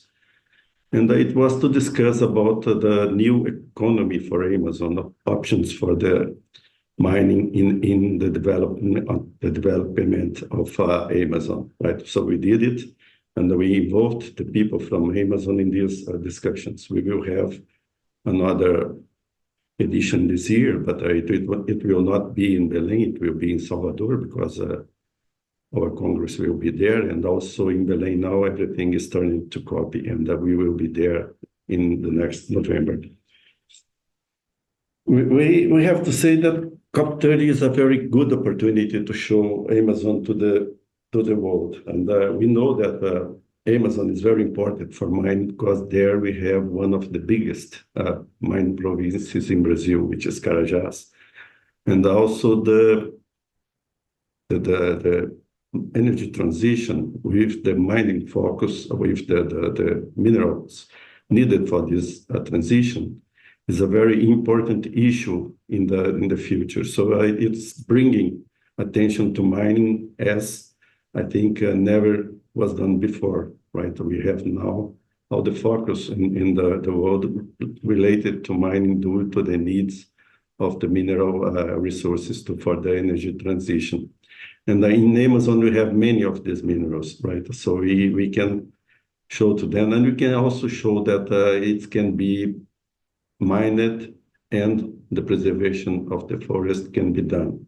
We have many examples there. We have today more than 50% of the land in Amazon is assigned as indigenous land, and more than 20% is a conservation unit. So most of the forests are preserved now and will be. And we have to say also that the Brazilian regulations are very strict in terms of environment. We know that we have a big problems with illegal mining in Amazon that is shown to the world and harming the environment and also harming the health of the people there. But we have to strengthen the combat against this illegal mining. It's not something that we approve or not, that has to be admitted, right? So in IBRAN, we fight a lot against this also, right? And but we can make several contributions to the economic agenda of Amazon. We know that most of the mines are in the very remote areas of Amazon. So the companies must develop all the infrastructure needed for their operation. And it means logistics that also can be shared with the population there, right? And also has to be developed the use of the local people to work in the mines and also to the local pain, to the supply chain for the companies. And that has to be done in the territory if it's possible. We have to do everything possible to strengthen this. We see that it's a very good opportunity for us to show Amazon and also to show what mining is done in Amazon to preserve the areas that we work, and also to show what the income and also the improvements in the economics of the region that mining is done, right? So it's a very good opportunity for us to show this, and we thank you very much for this opportunity. Thank you. Thank you, Julio. And now finally, Claudia. Thank you, Rachel. It's a big pleasure to be with all of you here and participate in the panel and also share our view on energy transition and what we are doing in decarbonization. So bringing the view of what companies are doing, right? Dow is a petrochemical industry, and we are large energy consumers, and we are very committed with decarbonization. So to start, I would like to say that at Dow, we believe that while the pace of progress on the energy transition may shift in the current political environment, the direction of the market will not change. So that's our view and our belief. The chemical industry plays a key role in more than 90% at all manufacturing goods. And that's why we are an important part of the solution in a low carbon emissions world. We produce so many different products, but just some examples, from fluids and fumes, which are used in solar generation, to sealants and insulating materials that enhance building energy efficiency. We have many others, but I only have 5 minutes, so keeping it short. What we view as well is that our customers and end consumers are demanding low emission products, and we are collectively heading toward a lower carbon emissions world. And we see this moment as an opportunity to ground ourselves in two trends: to secure our low cost position and decarbonize our manufacturing assets affordably, but also to increase our capacity to serve growing consumer demand. So our strategy is not only embrace a low emissions future, but also to use it to drive growth. And we call it Decarbonize and Grow. So that's the name of our decarbonization strategy. The timing of Dow's decarbonization efforts is driven by several factors, including policy, regulatory requirements, and incentives, as well as demand for low emission products. Our efforts are built in an affordably pathway, from small efforts that we have had underway, such as more efficient manufacturing technologies, to larger efforts like our Path to Zero in Canada, which is the first petrochemical complex, Scope 1 and 2 net zero. But we need to accelerate and mobilize the necessary investments, so collaboration with our suppliers and customers across the value chain is essential. We anticipate there will be greater demand than supply for low-carbon products from 2030 onwards, and that's aligned with the customer commitments with net zero goals. To ensure investments are made in time, 3 things need to happen. First, we will need customers that are willing to buy low-carbon products. We need suppliers that want to deliver them. And we will need also pragmatic carbon accounting, because we need to match supply and demand, and that's going to happen through market-based mechanisms. Dow is an industry leader in both, investing in the development of low-carbon products at scale, as well as in demonstrating that value chain decarbonization is possible through market-based carbon accounting mechanisms. These mechanisms can help credibly solve decarbonization challenges and enable value to be shared across the value chain to where the decarbonization investment needs to be made. How are we doing then to advance on that? So we are collaborating with industry-leading companies to practice a credible, auditable, and traceable market mechanism. And one example is a long-term contract we signed earlier this year with a leading consumer goods company for the supply of low-carbon products. We are aiming to reduce several million metric tons of greenhouse gas emissions over the next decade. But as the focus today is COP30, so let me turn to Brazil. So Brazil is increasingly recognized as a potential leader in the global energy transition, and it was said here by many of our colleagues today, right, in this seminar, and especially as it prepares to host COP30 this November. The country's clean energy credentials positions it to influence global climate policy and showcase scalable models for decarbonization. I wanted now to say what Dow is doing here. So, as I said, Dow is a petrochemical company and a world-leading material science company as well. And we operate manufacturing sites in 30 countries. In Brazil, we have a strong footprint with 9 manufacturing sites. And as of January 2025, all 9 Dow sites in Brazil are powered by 100% renewable electricity. We have diversified our energy matrix, prioritizing long-term renewable power purchase agreements. And these PPAs are critical enablers of new solar and wind generation projects in Brazil. They contribute to the country's energy market transformation, but also supports Dow's global decarbonization goals. I wanted now to take a close look at our silicon metal site in Rio Branco, Pará. Since 2025, this site has been powered by 100% renewable energy.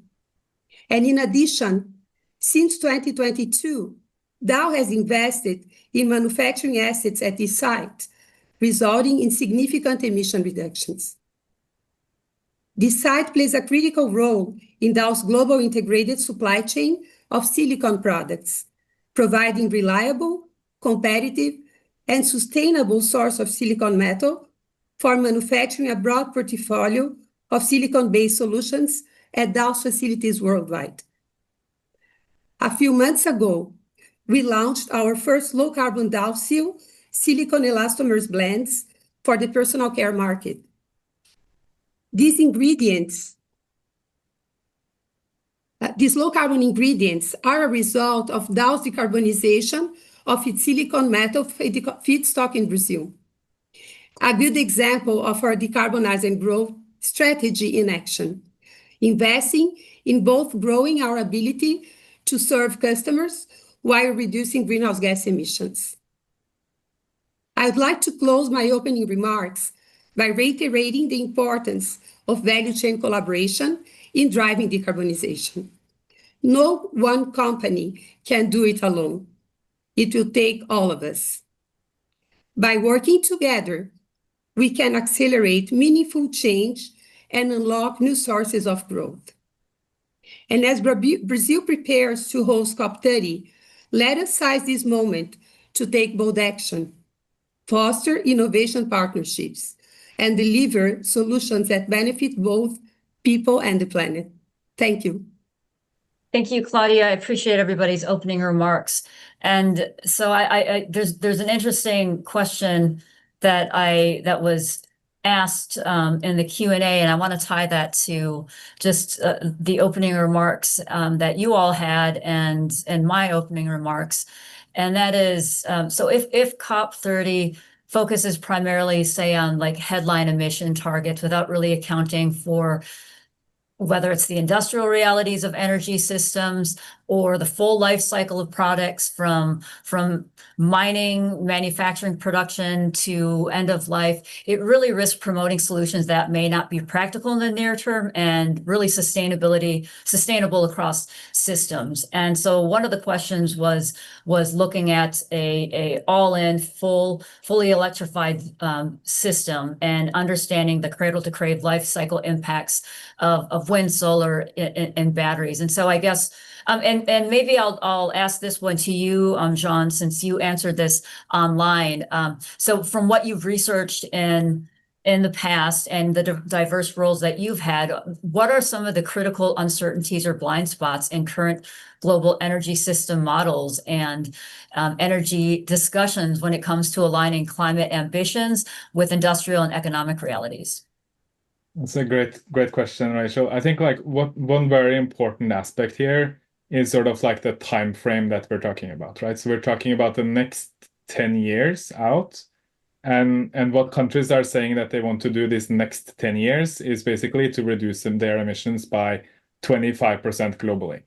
So that is a very different type of challenge than a net zero type of environment that often is being discussed in these circles, right? So we need to be clear on that, because that brings sort of the discussion back to what can you practically do now the next 10 years in order to deliver on these 25% emissions reductions. And I think this is where sort of, at least from where I sit, I can see that there's a lot of discussions on sort of these last 10%, these 10% that you have to do to reach net zero, or these questions and issues that we have to deal with at a much later stage, right? So I think to just try to say focus 80% of the discussion on sort of these short-term measures that can give a big bang for the buck is what we want to see. And that's why we have this 3 tasks of the energy transition, where we say basically you should work on decarbonizing the power sector because there are technologies there,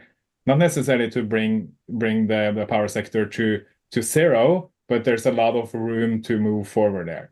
And then on electrification, we don't think that it's practically possible to electrify everything at all, and certainly not in the next 10 years. But there are some technologies out there which have scaled. For example, electric vehicles 5 years ago was about 3% of the car sales. Right now, it's 30% of the car sales. So I think it's a little bit a testament that things can move rather quickly with some of these technologies. And I think that's an opportunity, and that doesn't rule out sort of the need for a lot of energy going forward, but it just opens up a lot of opportunity. So I think to channel that discussion wisely is a good idea, because that brings also some discussions that needs to be had in terms of like what role does the different countries want to play in this clean tech, because you are moving now into a space where China is basically the leading producer of all of these new clean techs, right? What's the sort of like role that other countries should take, and what's the risks coming with this and the opportunities as well? So I think there are some aspects there, and those points to all of these aspects that you mentioned in the beginning, Rachel, when it comes to the economics part and also the just transition part, because there there are some aspects here which we need to think about, and also to keep this time horizon and timeline a little bit in the back of our head as well. Yeah, and thank you for that. That is Can I really add great context. Go ahead, If I could Claudia. just add a context from the industry perspective, right? I think renewables is a very important piece of decarbonization and how we get started, because this is what was scaled up and available today, but it doesn't address all the challenges. So, for example, the hard-to-abate segments, we call that way, because renewables is not a single solution we need to decarbonize. We are, for example, large consumers of steam. So we cannot decarbonize only by purchasing renewable power. We will need solutions that deliver also on steam, right? Which would be, I don't know, hydrogen, carbon capture, nuclear, you name it, you have options. Or in Brazil, biomass. We have a site where we use biomass steam. So we don't have a silver bullet that will address everything. We will need very different types of technologies, and many of those are not scaled up today. So this is the big challenge, how to do that affordably, right? And in the time we need to meet the requirements of decarbonization of the world. Yeah, thank you, Claudia. And any other panelists have any reactions to that they'd like to contribute? Yeah, well, certainly net zero is a very complicated story, and that is something that Michael Kurtyka, who is the former minister of climate and environment in Poland and the former president of COP24, that's something he said recently at our energy summit here at Center for Energy Studies, and that is that couldn't be more true, because when net zero ambitions become just an administrative or bureaucratic exercise that fails to really account for some of the system challenges and the engineering and physical challenges, it really stifles innovation. I want to Isadora, this one is for you and certainly other panelists, but Brazil is at the crossroads of oil and gas and alternative energy. And as we've all made the point that fossil fuels remain essential for providing energy and chemicals, plastics, and all of those things that underpin nearly every aspect of modern life, from transportation to electricity to healthcare, hygiene, consumer products, manufacturing, all of those things. And oil is still important for the country. Hydrocarbons create thousands of products, as you mentioned, Claudia. And so from your perspective, Isadora, how do mining and oil and gas sectors intersect in Brazil's development strategy? And what role do you see for integrated policies that ensure both sectors contribute to sustainability and climate goals? Sure. Yeah, in Brazil, the mining and oil and gas sectors, we believe that they are not in opposition. They are complementary parts of a broader transformation. The mining sector provides the critical minerals needed for clean technologies like lithium, nickel, rare earths. They are essentials for batteries, electric vehicles, and other sources of renewable energy. That's why here in Brazil, we are advancing policies for responsible mining, a circular economy, and a greater value addition within Brazil. At the same time, the oil and gas industry is evolving, investing in decarbonization, hydrogen, carbon capture, and sustainable fuels. We see this sector as an engine of innovation and financing for a new low carbon economy. Throughout integrated policies, we can connect both sectors, right? Using the strengths and the revenues of traditional energy to accelerate the transition to clean energy. This is a balanced and fair approach to a development that ensures that no one is left behind, that this is the main message that the federal government of Brazil would like to assist the world. And just on a quick back on the last question that you guys made, I would just like to add within what Claudia said, that here in Brazil, we call ourselves technology agnostics. So we believe in all sources of technologies and especially on the global south, that we need to understand that there are many regions that people doesn't have access to energy itself. Imagine clean energy. So we have to, there are some low-hanging fruits that we must tackle. And sometimes in these hard-to-abate sectors, that's what we need to do. Yeah, thank you, Isadora. And Julio, do you want to weigh in on that? Your thoughts on how the mining and oil and gas sectors intersect, and the role that you might see for integrated policies or strategies? Yes, we can say that although emission is not the only question, but we have to know where we are to see what we want to get in the future. And in the mining sector in Brazil, we did already 3 measurements of what is the emissions of the mining sector in Brazil. And we know that we have about 0.6% of the emissions, right? So it's not very significant. Although that, all the big companies, has a strict goals for the reduction of emissions and also to improve the usage of these alternative energies like aeolic and wind, solar and wind energy.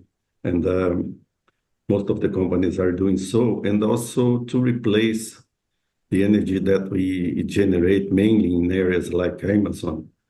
We generate some energy in some companies by using petroleum, right? Fuel and heavy oil. So the companies are doing a big effort in this. And one of the biggest mines of iron ore in Carajás, S11D of Vale, is totally run by belt conveyors. You don't have trucks. So it's an electrical mine. It's electric energy moved. So it's very important in this work to reduce emissions. So it's a lot of efforts that are being done, right? And we have these goals for 2030, 2040 in the companies. And we have also a group in IBRAM that discuss the efficiency in energy use, and also these innovations that we have to take in order to improve the operations. Yeah, thank you, Julio. And I mean, certainly Brazil is an energy and environmental powerhouse. It has an area of very vast natural resources and immense biodiversity. You're a global leader in biofuels, have a diverse energy mix, and ongoing conservation efforts. And something I learned in opening remarks today, the 3rd largest civil aviation or aircraft manufacturer in the world. But certainly things like deforestation and industrial expansion, urbanization, this goal of electrification and trade challenges some of the very systems and resources that underpin Brazil's leadership. So what governance or safeguards should COP30 prioritize to align minerals extraction or industrialization with some of the more human or social centric priorities with climate, ecosystem, and community indigenous rights? And this could be for any one of the panelists, since you all operate in various regions of the world and throughout Brazil.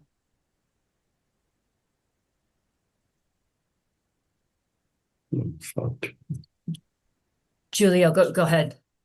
Oh, no, yeah. I was thinking who want to start that, but I can start this discussion. But I think that one thing that we have to point out is that the mining in the indigenous land is not permitted in Brazil.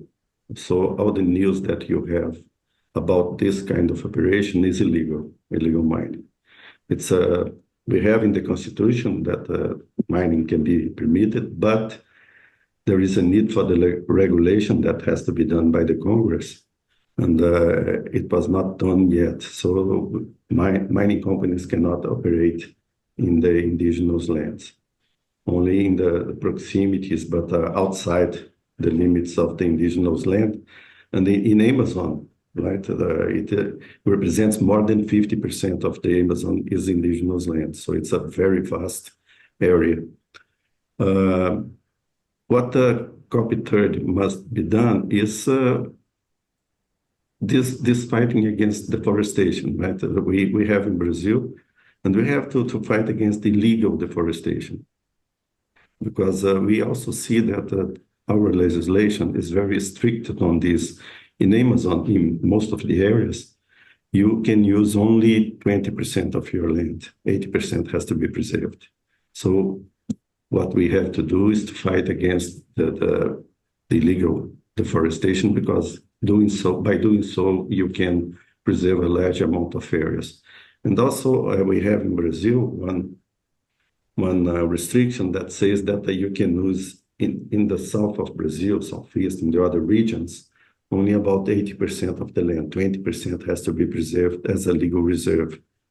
So by doing this enforcement on the regulation, we can preserve areas. And mining is doing a lot of efforts. We know that we can have impacts on the land, in the water, everything. But we also know how to mitigate these impacts. And the companies that we represent in IBRAN are doing a lot of efforts to not have any pollution outside their limits, right? To control all these potential impacts that we have. Yeah, thank you. And Isadora, I don't know if you have thoughts on that as well, or any others.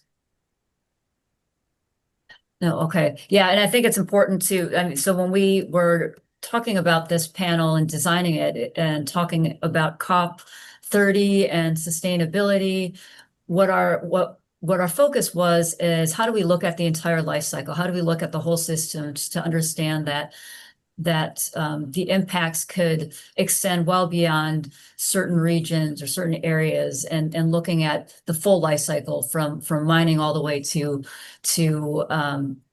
end of life and waste management and so forth. And I think many of these discussions, the social equity and ethical imperatives of just transitions, of energy transitions, there are also material transitions. Those are major underlying themes for COP30 and sustainability discussions, and exploring these human dimensions and the social and economic implications is not widely discussed. And we need to ensure that the integration of all energy sources doesn't leave communities behind, and address issues of employment, retraining, reskilling, equitable access to new opportunities. And so, Claudia, from your perspective at Dow, what can Brazilian companies do, or those operating in Latin America, or where you operate in other regions of the world, what can you learn from some of the international discussions on climate justice and social inclusion? I think first point is that this is crucial, right? Just transition is crucial because the communities are part of the transition. They are part of the transition because, for example, if you think about forests and deforestation, if they don't have a just transition and social equity, they are not part of conserving that habitat, right? So somehow it needs to be sustainable. The other challenge I see is that we need to develop new ecosystems, because we are changing a traditional way of doing business to a business where sustainability brings other dimensions, as you're saying, social and also environment. And you need to do that in a way that is affordable. So we are talking about new business models. We are talking about partnerships. And I think that this is a challenge. How do you get started?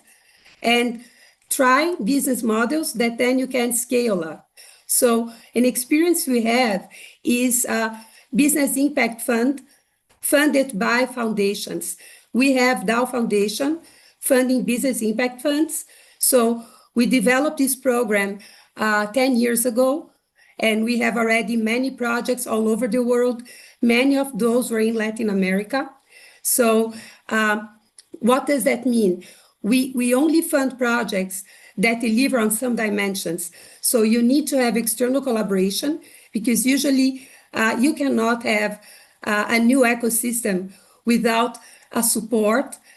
We also need to have social or environmental impact, and it has a business aspect, because if longer term you cannot sustain that financially, you will never be able to scale.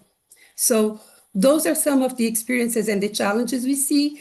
It is possible, but again, as you're saying, there are always trade-offs, but there are also new ways of thinking and doing business, which we need to embed, right, in the way corporations and society and governments think about that space, right? Yeah, I mean, partnerships are certainly becoming very essential, especially in circular economies, right? You need cross-industry collaboration as a catalyst. And one of the things that always comes out in conversations is because we are a highly integrated society with very complicated supply chains, that draws in this whole geopolitical landscape. And John, maybe this one's for you, thinking about that, like based on your modeling that you've done, what would be, with the geopolitical landscape in mind, how do some of the maybe recent shifts and politics or other things that's happening across the world, how does that affect, or how are you seeing that affecting some of the modeling and some of the different transition pathways? And how do country specific policies and sectoral strategies shape some of the outcomes? I think that's a brilliant question. So in Rystad, what we're doing is that we are modeling 11 different scenarios for the future energy system, and those are based on different carbon budgets. So we model from 1.5 to 2.5 degrees. And of course, within these, there are some underlying assumptions of what the geopolitical landscape must be, right? In a 1.5 degree world, everyone is holding hands and walking in the same direction, right? And that's certainly not where we are currently. We're sort of in what I would describe the next era of the energy transition discussion. I think we have been in this net zero energy transition discussion for a while, and now we're certainly into something that's much more pragmatic in terms of how we weigh all these different dimensions that you have been talking about, Rachel. So that's sort of like one aspect here, is sort of like which of these scenarios are maybe the more relevant to discuss. And then within each of these, what we are doing is that we are looking into the different aspects of the energy system, the different sectors, the different energy carriers, and we see how are the end user application for these, what are the technologies, what are the trades between each of these that will be impacted by, say, policies or other types of just decisions, right? And these now are very different than what they used to be when we started all this work 4 or 5 years ago, because now these trade tariffs that are coming in, this is a very different way of modeling, which have implications. So they are just like a totally different setup for these models now than what it has historically been, which you really need to take into account if you want to understand how this future is unfolding. So just some high level reflections. Where do you see the greatest need for innovation or policy intervention across the different sectors that you look at? I think well, that's a good question. I think it really depends on what type of technology and time frame that you're looking at. Like if you're looking in this, call it 2050 type of time frame, I think there's a great need for policies that are looking more at the innovation side, so call it R&D and early deployment types of policies. But if you look more in the shorter term, there are much more targeted policies that can help with markets. I think that you talk more about regulations, for example, we see permitting issues becoming a huge bottleneck. I think these types of policies will be much more important.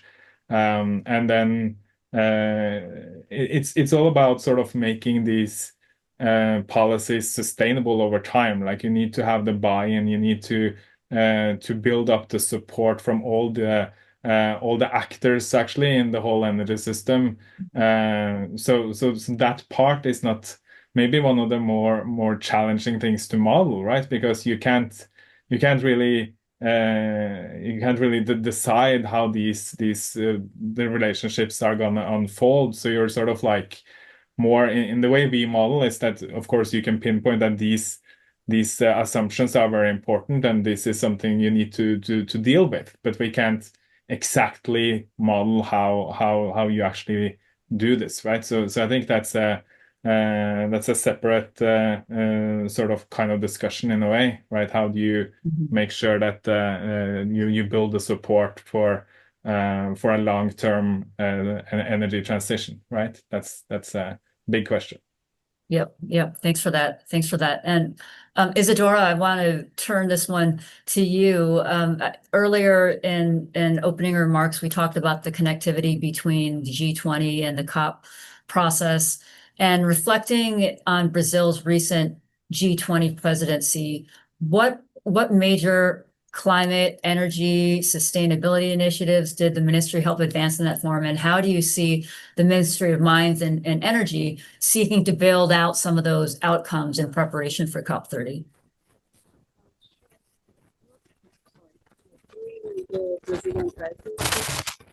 Oh, and Isadora, your volume or your sound is a little bit.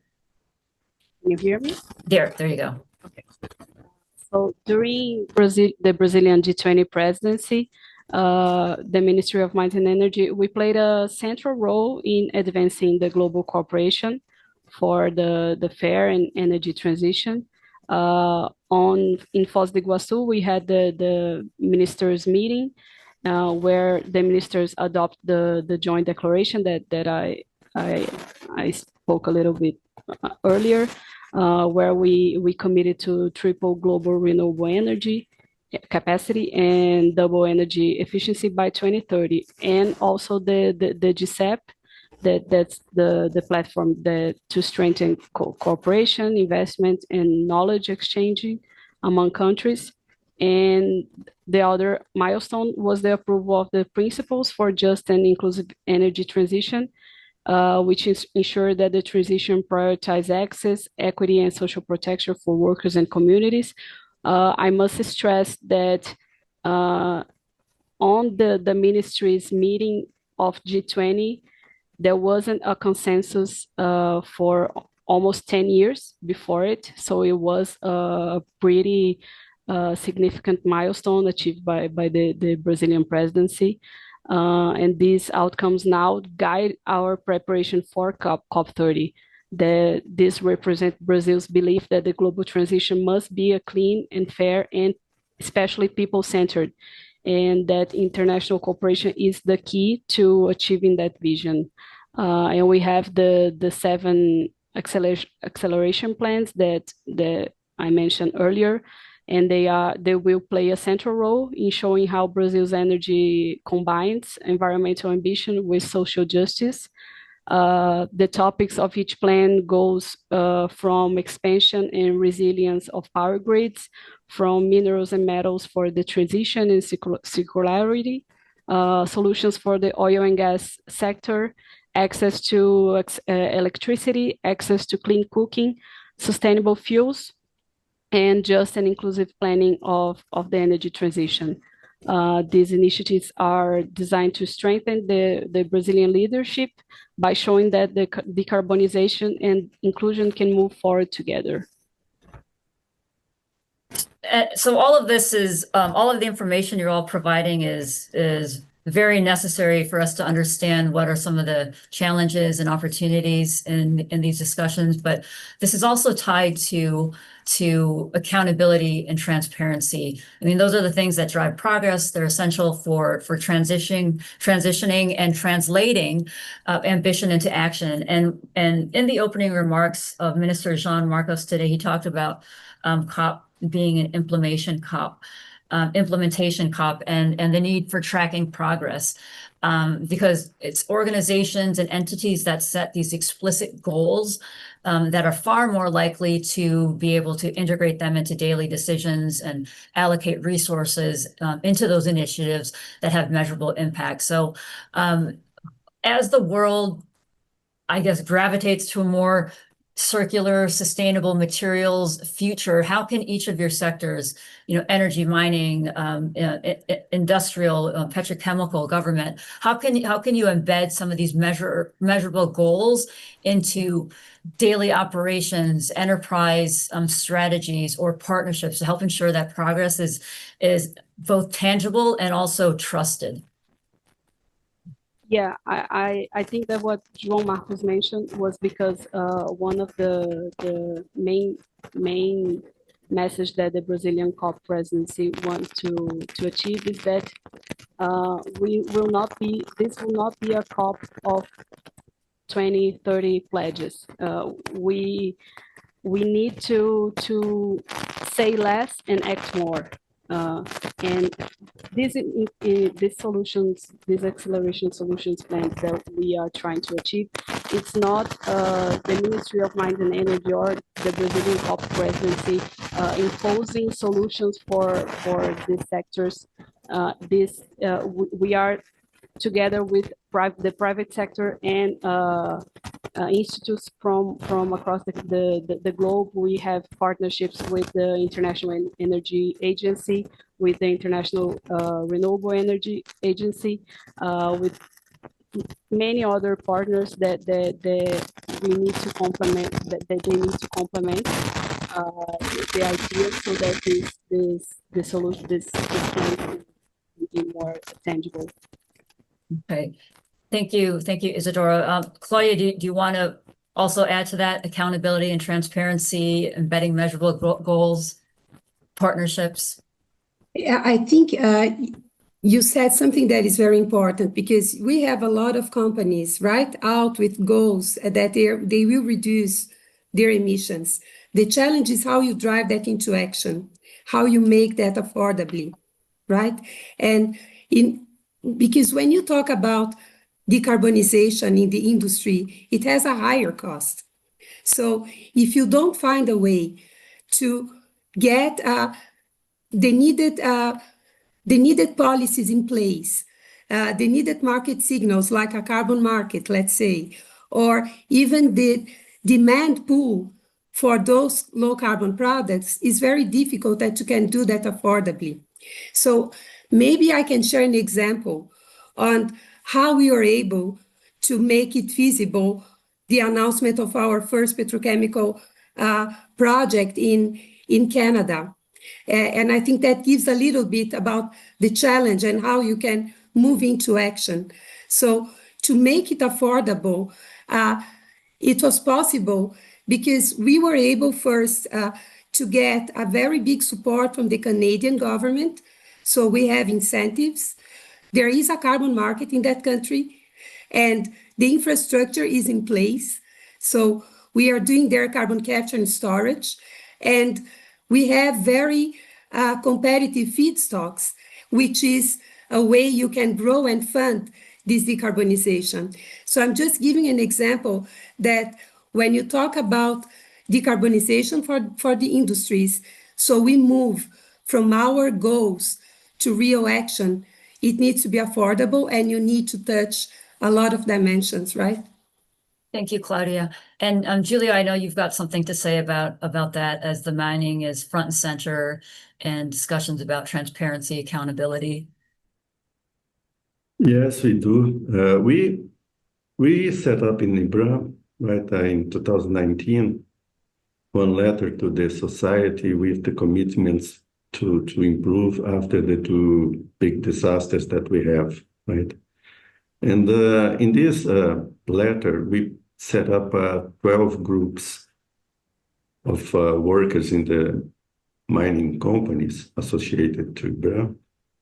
And we have now goals for each group, and it covers all the critical issues in mining: safety, process safety,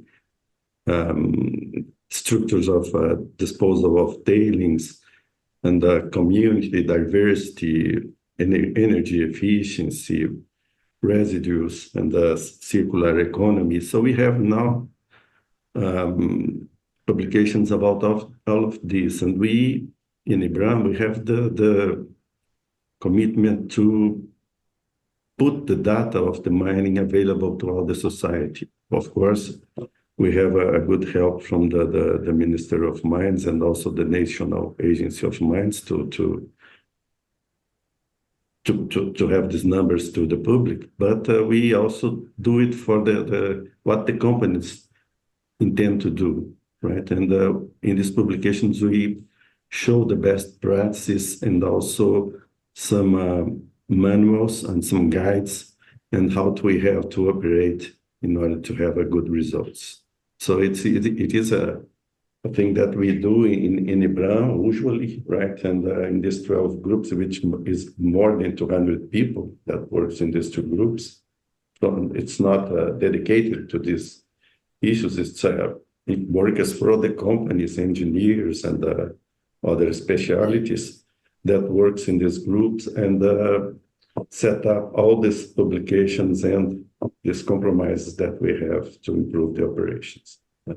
Thank you, Julio. And we are out of time. I want to thank our panelists and participants for a productive, candid discussion as we all prepare for COP30. I think I can just wrap this up by saying that this illustrated the value of taking practical systems level approach to these discussions, balancing climate objectives with economic growth, resource stewardship, and social well-being. Our panelists highlighted that moving beyond siloed debates means recognizing the complex realities and trade-offs facing Brazil and the broader region, the interplay between mineral wealth, energy transitions, industrial competitiveness, environmental governance. Several speakers underscored the need for policies and business strategies that are data-driven, adaptable, and capable of delivering measurable results while not losing sight of community engagement and just transitions.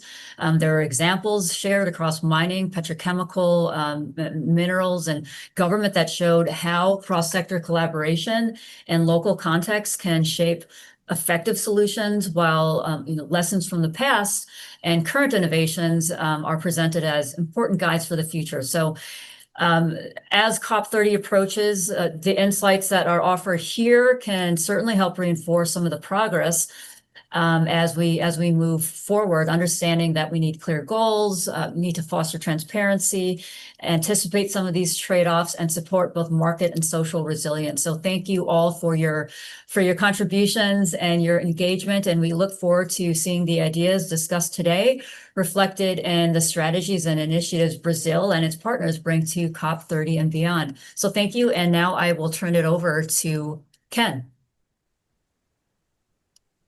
Thanks, Rachel. Thank you, everybody, for participating today. Been an interesting discussion for the parts I've been able to hear. I apologize for missing a big chunk. I had to teach, so I've been talking to my students about a lot of the concepts that have been addressed, it sounds like, herein. I want to actually just raise in some remarks before I hand it over to Roberto a really important point when we think about energy transitions in general and decarbonization more generally, namely supply chain resilience. I know Rachel referred to this in her opening remarks, but it's sometimes a concept that is kind of danced around, if you will. It's periphery or tangentially addressed, but never really fully taken on. And I think that it's important we start to engage that part of the dialogue, because when you think about the introduction of a new technology or a new source of energy, or state some goals about introducing lower carbon futures, it's important to understand what it takes to do that. It's not just about financing deployment. It's also about financing the full development of the supportive supply chains, both upstream and downstream of the technology in question. If anything disrupts the ability to operate, for example, a wind farm. This could be operate and deploy electricity from a wind farm. This could be supplies of the materials that are needed in construction. This could be the ability to deploy labor appropriately and efficiently. This could be a lack of transmission capacity to move the power that's generated efficiently. All of these things matter. And I could draw several examples they're very similar with regard to any energy commodity, and quite frankly, any commodity or service that is provided, regardless of whether or not it's an energy. Supply chains are critically important to ensuring the reliable delivery of a particular service or good. So when we talk about energy, when we talk about decarbonization, we have to expand the conversation to talk about resilience in supply chains.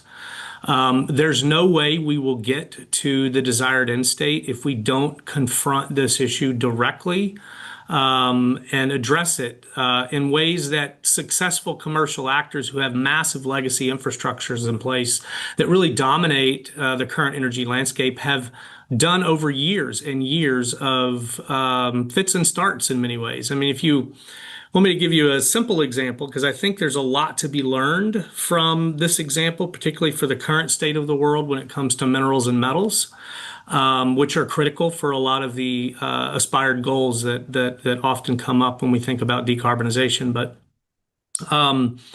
if you go back to the late 1973 and look at that period all the way through the middle of 1986, you see something really interesting with regard to oil.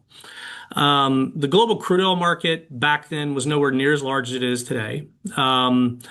Arabian oil producers had a much more substantial footprint in terms of supply, and as a result, when they moved into the Arab oil embargo and restricted the flow of oil to Western nations, importing nations, we saw a significant increase in the price of oil. And that, of course, inflicted significant economic damage.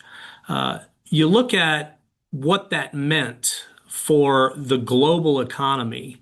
It exposed the risks of being over-reliant on a single source of supply in your supply chain, because it creates a choke point.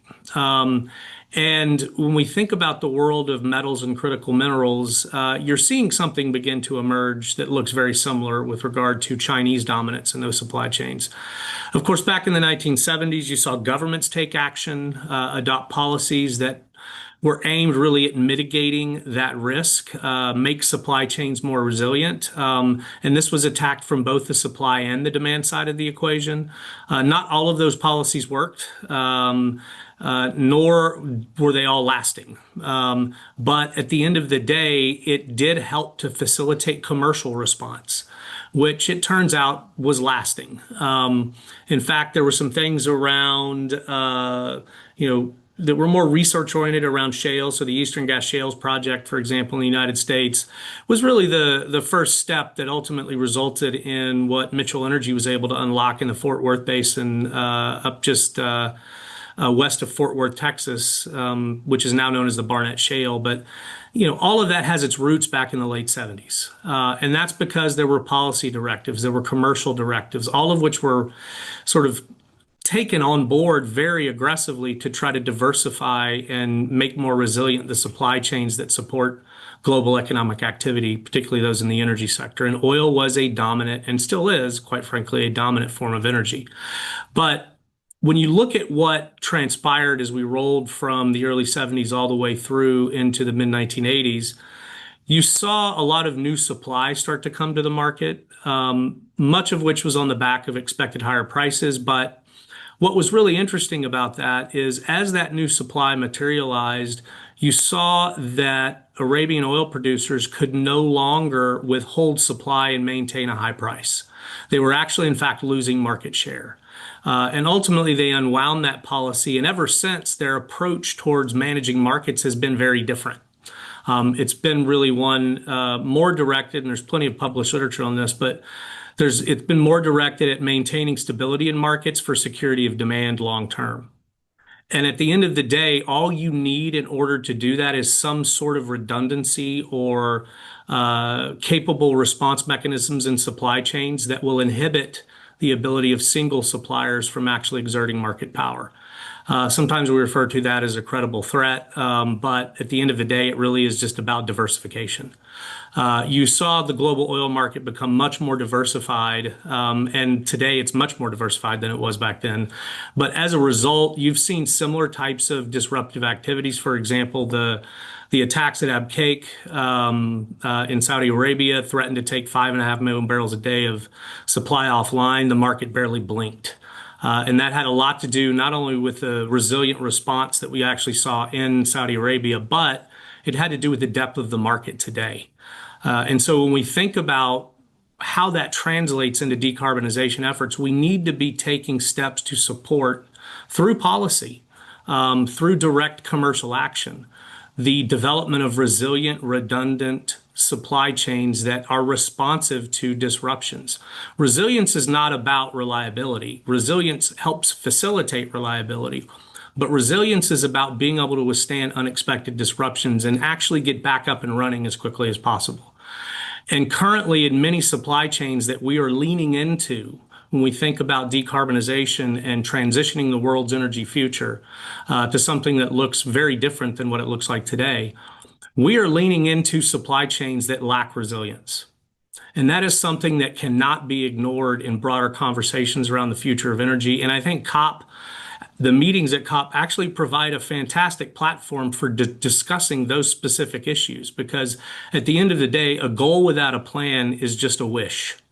And a plan, if it's going to be executed securely and have a fundamental impact on the future, ultimately needs to be addressing things from the basic raw material input side all the way to delivery of a product to end users. So the full supply chain matters.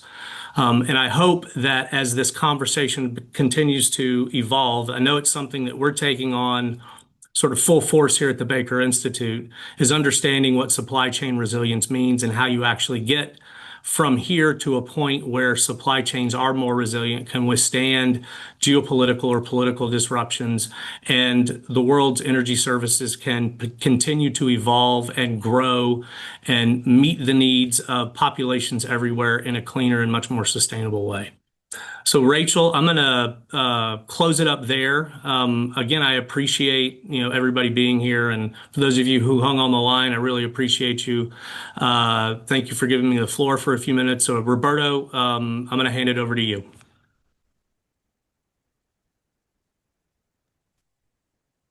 Thank you very much, Ken. Congratulate on hosting these very important discussions. I had the opportunity to stay the whole time, and it's really a pleasure to see so many different opinions. But I think that there is a lot of alignment on what we need to do on Belém and what are the challenges ahead of us. I think that you stress very important points regarding the supply chain and how the industry needs to play an important role in terms of delivering what we have in front of us. I recently read a report mentioned that only to meet this goal of 30% of renewable energy in the world, we don't have 50% of technologies available to reach this goal. So we lack knowledge, we lack technology. We have to understand that this is not going to be easy. Oil and gas has been in place for 200 years.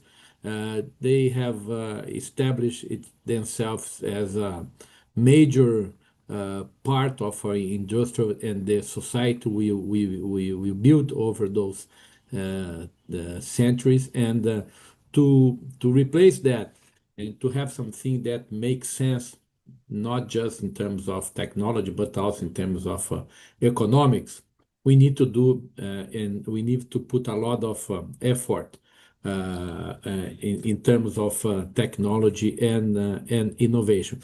And unfortunately, Ken, as you know, the current world situation, geopolitical situation we have right now is not benefiting, is not providing, is not helping us to reach this goal. When I see all these protectionism measures, when I see the world closing itself to trade and also to knowledge, this is a matter of concern, because if we need to progress technology and innovation, we need to facilitate the exchange of information and the exchange of technologies, process, and so forth. So this is an issue that we have to be able to address.